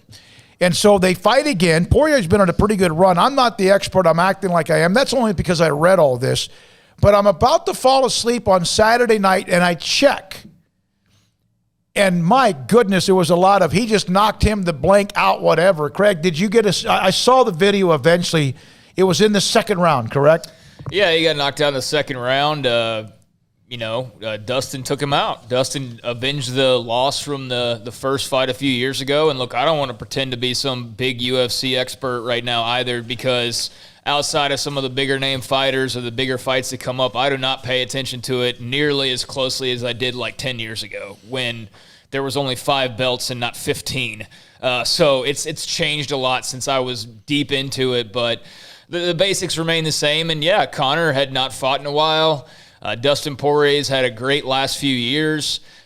He's a much different fighter than the first time that they fought, and Conor's a different fighter. Conor's not as good of a fighter, and Dustin's a better fighter. Mm-hmm. And I think you saw that on Saturday night. Now, it wasn't as though Conor went in there and had nothing to him and looked bad and he was out of shape or like any of the things that may have been a concern.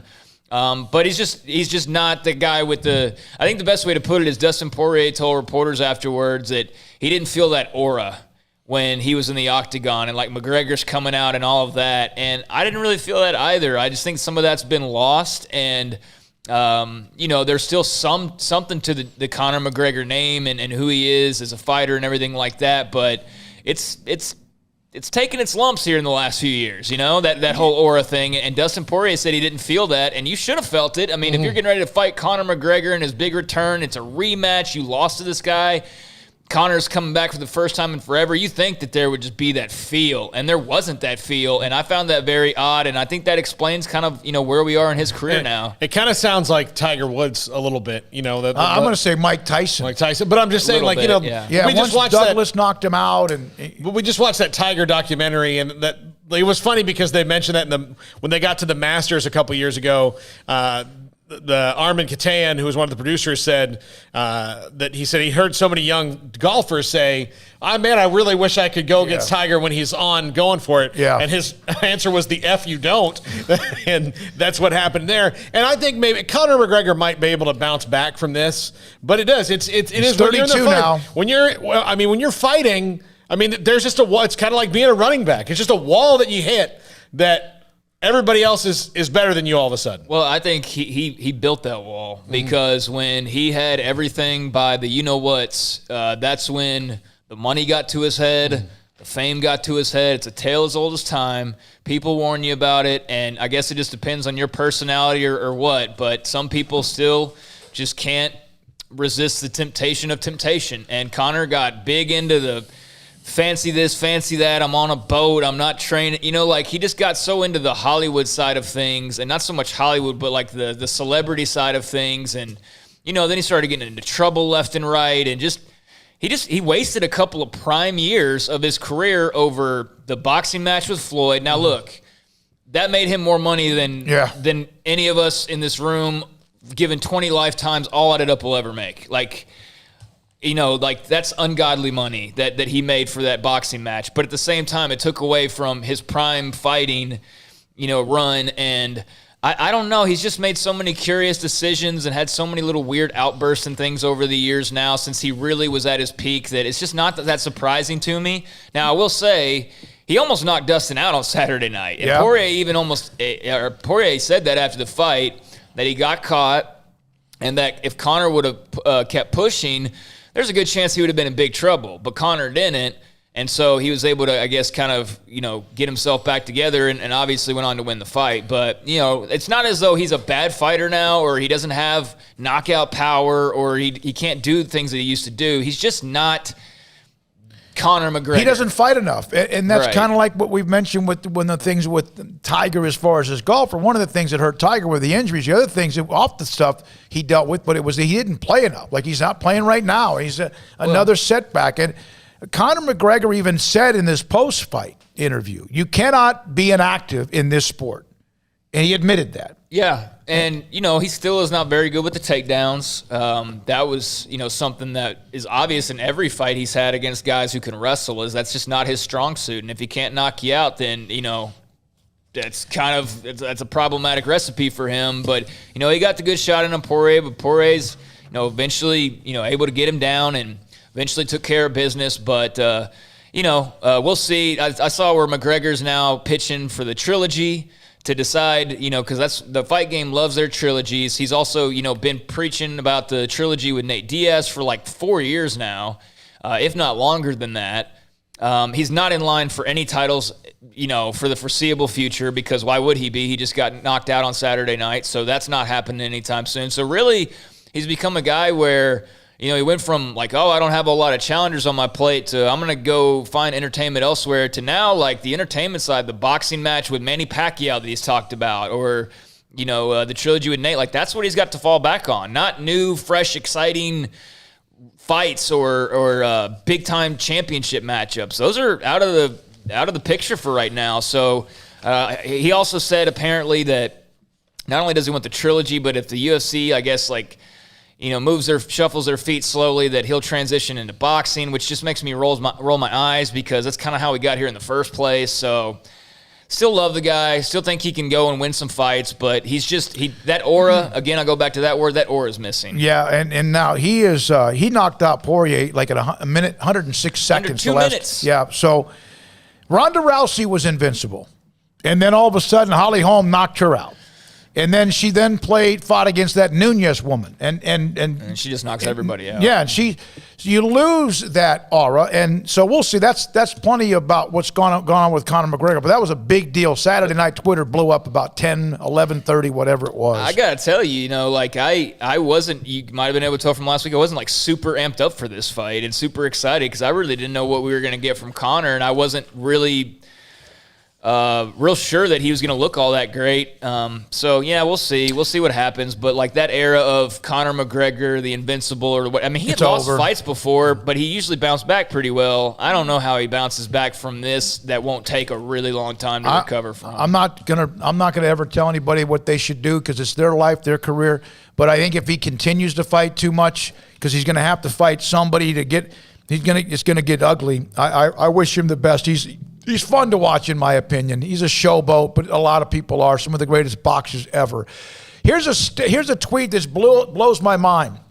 This is from Mark Sessler. If Patrick Mahomes reaches the Super Bowl at Tom Brady's age, we'll be watching him during Super Bowl 73 in February of 2039. Ugh. Imagine how much even I will hate Patrick Mahomes at that point. Like, he'll have 12 Super Bowls and... Yeah, that's something. Yeah, all right. Also, Michigan, Baylor's men's tennis team went up to Ann Arbor and shut them out, beat number 4 Michigan, like 4 whatever it was. And then 4-0. Then the tournament or whatever that particular event was shut down. They were supposed to play A&M, which would have been fun to watch. They could have just driven 40 miles each direction and met like in Madisonville or whatever. But now that was canceled or postponed. The University of Michigan student athletes are fighting back because Michigan shut everything down for 14 days, including talking about what is now a new strain that's more contagious or whatever, more transmittable. The student athletes, recognizing COVID and all the things, they fought back and released their own statement, a coalition of the student athletes. We've seen this before. Look, athletes whether or not it works or not.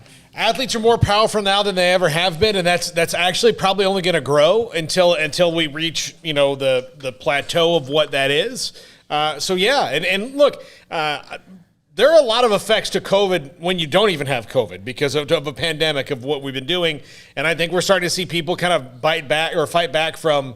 It doesn't always have to be a complete shutdown. Like, there's got to be a better way. They're talking about the physical and mental health of every Michigan student athlete is at risk due to recent mandates set in place. Yeah, and I would think the physical health is too, but the mental health is starting to tip the scales. Dude, I'm telling you. I mean, it's going to be bad. You keep dragging this out. Like, I'm just saying, man, this mental health side is not getting nearly enough attention the way that we've all had to live for the last year. Everybody. I mean, it's tough, and I hope that they're paying the proper attention to that. But these schools just make their decisions, and they don't really care about the interest of the student athletes overall. And there's so much politicking that goes on involved with this. Of like, you don't know what government friend is contacting the president to tell all that's going on too. We've seen that with California and other places. So if you really do care about the student athletes, then you will listen to them, and if they want to play, then you will find a way to let them play. But just telling them what they're going to do and not listening to their outcries of like, hey, there's depression going on, there's loneliness going on, there's all these different things,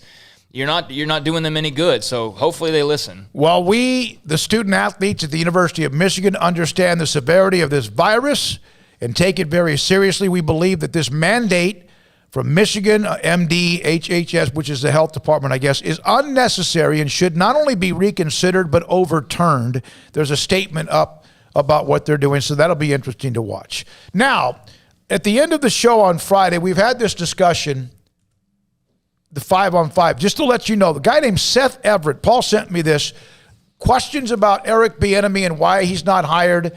There's an article about why is the media giving Urban Meyer a pass, which we've discussed many different times, and it's no reason to even bring it up anymore. But that's out there. Seth Everett is the name of the writer. But he also digs a little bit into Eric Bieniemy, who has had some issues himself that don't seem to be brought up with, what is it, DUIs? DUIs mostly, yeah. And there was also an incident as well, an incident in a parking garage or a parking garage attendant in which there may have been a physical confrontation or threats. Never heard that. Not sure exactly what that is, but when you're going to hire somebody, you know everything about them, their background and due diligence.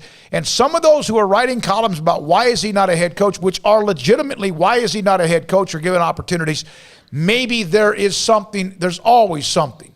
And so that's there. It's time for Paul's top five. All right, top five Super Bowl storylines coming out of the game this week, at least to me. By the way, thanks to the Tennessee fans who really made my bad head coaching hires one go semi-viral. So thanks to you guys. All right, 5-1, right? Armstrong? Okay. So number 5, does the lack of events help either team not get too hyped? Because there's nothing, they don't have to go to anything now. Kansas City is going to get to, and they were in this thing last year, but they're going to get to practice like it's a normal game week. They're going to fly in like they would a normal game. They don't have to sit there all week and do all these different things. And, some of their family can go, but they won't have to be fielding calls for tickets. It's going to be different. I would think that might, at least take some of the, oh my God, I'm in the Super Bowl pressure off of them. Yeah, I think it's going to, I don't know if it'll get too hyped, or I don't know how that's going to work out. It's going to be no different than a championship game week, a conference championship. They come in usually the day or two before. Mm-hmm. There's one media session, and I don't know how that's going to work. And then you play a game. I almost wonder how much it'll actually feel like they're playing in the Super Bowl until they get out on the field, and there's all the pageantry and everything that goes with that. Just because, like you said, without all of the run-up and the parties and the media events and all that, it's just going to be normal. So it's going to be a weird feeling, but probably a good feeling in some ways. Yeah. All right. Number 4, can Tampa's defense keep it going against the KC offense? That's just a weapon after weapon after weapon. I was really impressed with what they did against Aaron Rodgers yesterday. I think Matt LaFleur's decision not to go for it on 4th down and 8. Or 4th down and goal from the 8 at the end of the game was really silly, especially when you have Aaron freaking Rodgers. But that was really silly. But even then with that, Tampa's D was really just great in the game and responded at every turn. Three consecutive series ended a pick, and I don't know if they came out of it much more than with maybe a field goal. Todd Bowles is another one who I think needs to get head coach consideration. He didn't do well the first time around, but also that could be organizational, and his defenses have been nothing but good, and this Tampa defense is really quite fantastic. Yeah, I found it interesting that Aaron Rodgers said had he known they were not going to go for it on 4th down, he would have called a different play. Because he called the play on 3rd down thinking that, of course we're going to go for it if we don't get it. And so he told reporters afterwards that he would have called something different if he had known that was their only chance, but that's how it worked out. Yeah. All right, number 3, and this is a bummer for Eric Fisher, but no Eric Fisher for Kansas City, and that kind of ties into number 4. Look, this is an advantage for the Buccaneers defensive line, which is really good. Shaquille Barrett's on that, he's really good. Jason Pierre-Paul, who was, I heard an interview with him yesterday. He was as happy as a human being could be to be playing in a Super Bowl. And he went to USF. It's his hometown, Tampa. So it was huge for him, especially given the fact that he blew half his hand off a few years ago in his time playing. Sue. Yeah, and Dominican So wait a minute. Shaquille, you're talking about the guy from the Giants is what blew his hand off. Yeah, Jason Pierre-Paul. Yeah. He's still a threat. You're right. Yeah. All right, number 2, the hometown Super Bowl. Is this an advantage for Tampa? You'd think it would be. They don't have to go in it tie it back in at number 5. Tampa doesn't have to do anything different at all. No. They just stay at their house, They don't have to go and stay in a hotel, and then they don't have people. Again, the biggest thing, and we talk to a lot of players when we're at Radio Row about what the stress is of Super Bowl week, and it's, you leave practice, and then you've got, your uncle and his, all these people that are coming to see you, and it's just this big wave of tickets and that and the other thing. You're on the phone trying to make everybody happy. Yeah, so... Yeah, it's weird, and we'll be there, and it's going to be different. It's not going to be the same. We've been there where Radio Row is an absolute, like, Barnum and Bailey circus. It's almost a street fight. I've always said, what have I compared Radio Row to? The Gangs of New York movie. Yeah. Right? I mean, it's that way. It's not going to be that way. It's going to act like we're going to be in a church service or a library in some ways. Yeah. Which means when we're doing a show, we might hear everything else that anyone else is saying when normally there's like 100 radio stations. Well, we might have. We'll be socially distanced, so we'll have plenty of space. So, all right, and number one, the old guard versus the new wave. I mean, this is the story. It's the GOAT versus the new flavor, and Patrick Mahomes, and I'm for one, just as far as the storyline goes, I'm pumped that this is happening, and this would have been the storyline for Patrick Mahomes or Josh Allen.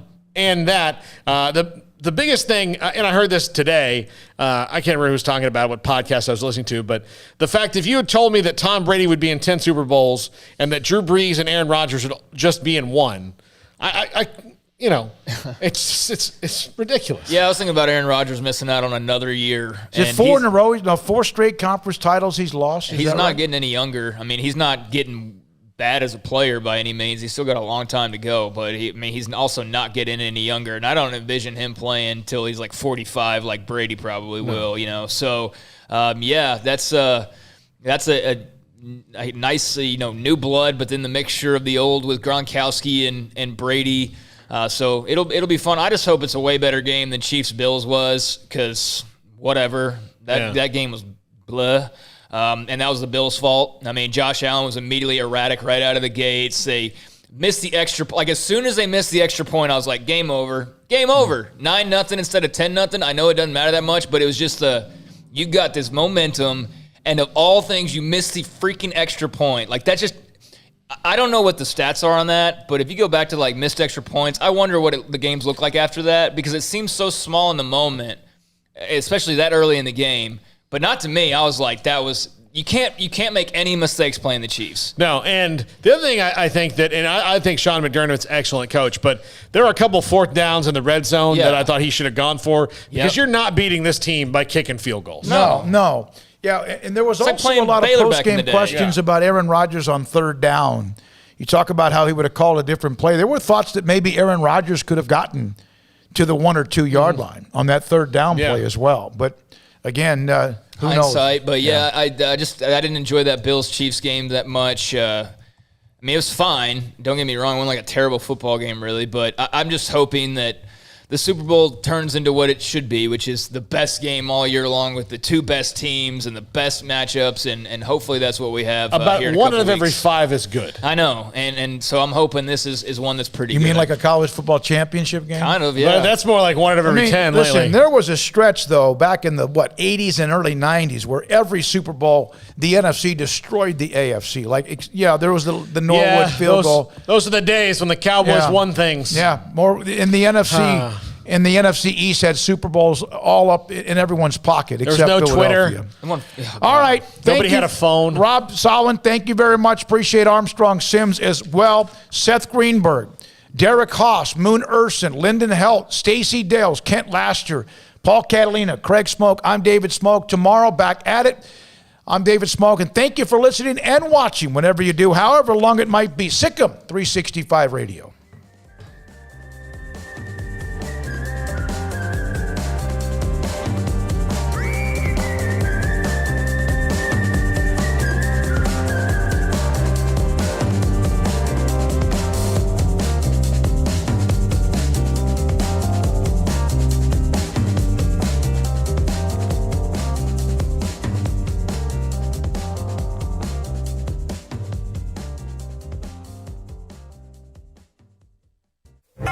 Stepping into the boots of a U.S. Army officer can add confidence and leadership skills to your son or daughter's career path. See all the things they can achieve in our boots at GoArmy.com. U.S. Army Waco Recruiting Company, 254-598-8131 or 254-776-1543. Born in Waco, Brotherwell Brewing exists to serve the Central Texas community with locally crafted beer of the highest quality. They want to bring Central Texas closer to the brewing experience so everyone can enjoy well-made beer as much as they do. For 2.5 years, they've been bringing high-quality beer to Central Texas at their location on Bridge Street in East Waco. And this football season, you need to stop by on game day for curbside pickup or stop by their tent next to Sic'Em365 at Brazos Parking for your pregame refreshment. Brotherwell Brewing believes in community and bringing people together to enjoy products made in their community. So for your game day, whether it's a tailgate or at home, stop by Brotherwell Brewing for high-quality craft beer made right here in Central Texas, 400 East Bridge Street, and check them out online at brotherwell.com. Ideal MRI is a small family business right here in Central Texas. We're open to support you while lowering the cost of healthcare bills. When you need an MRI, ask your doctor for an Ideal MRI. Visit us at idealmri.com or call us at 833-IDEAL-MRI. Texas Farm Bureau Insurance has been proudly serving Texans across the state for over 60 years. Call 254-772-8090 to find an agent who will provide a free review of your auto, home, and life coverage.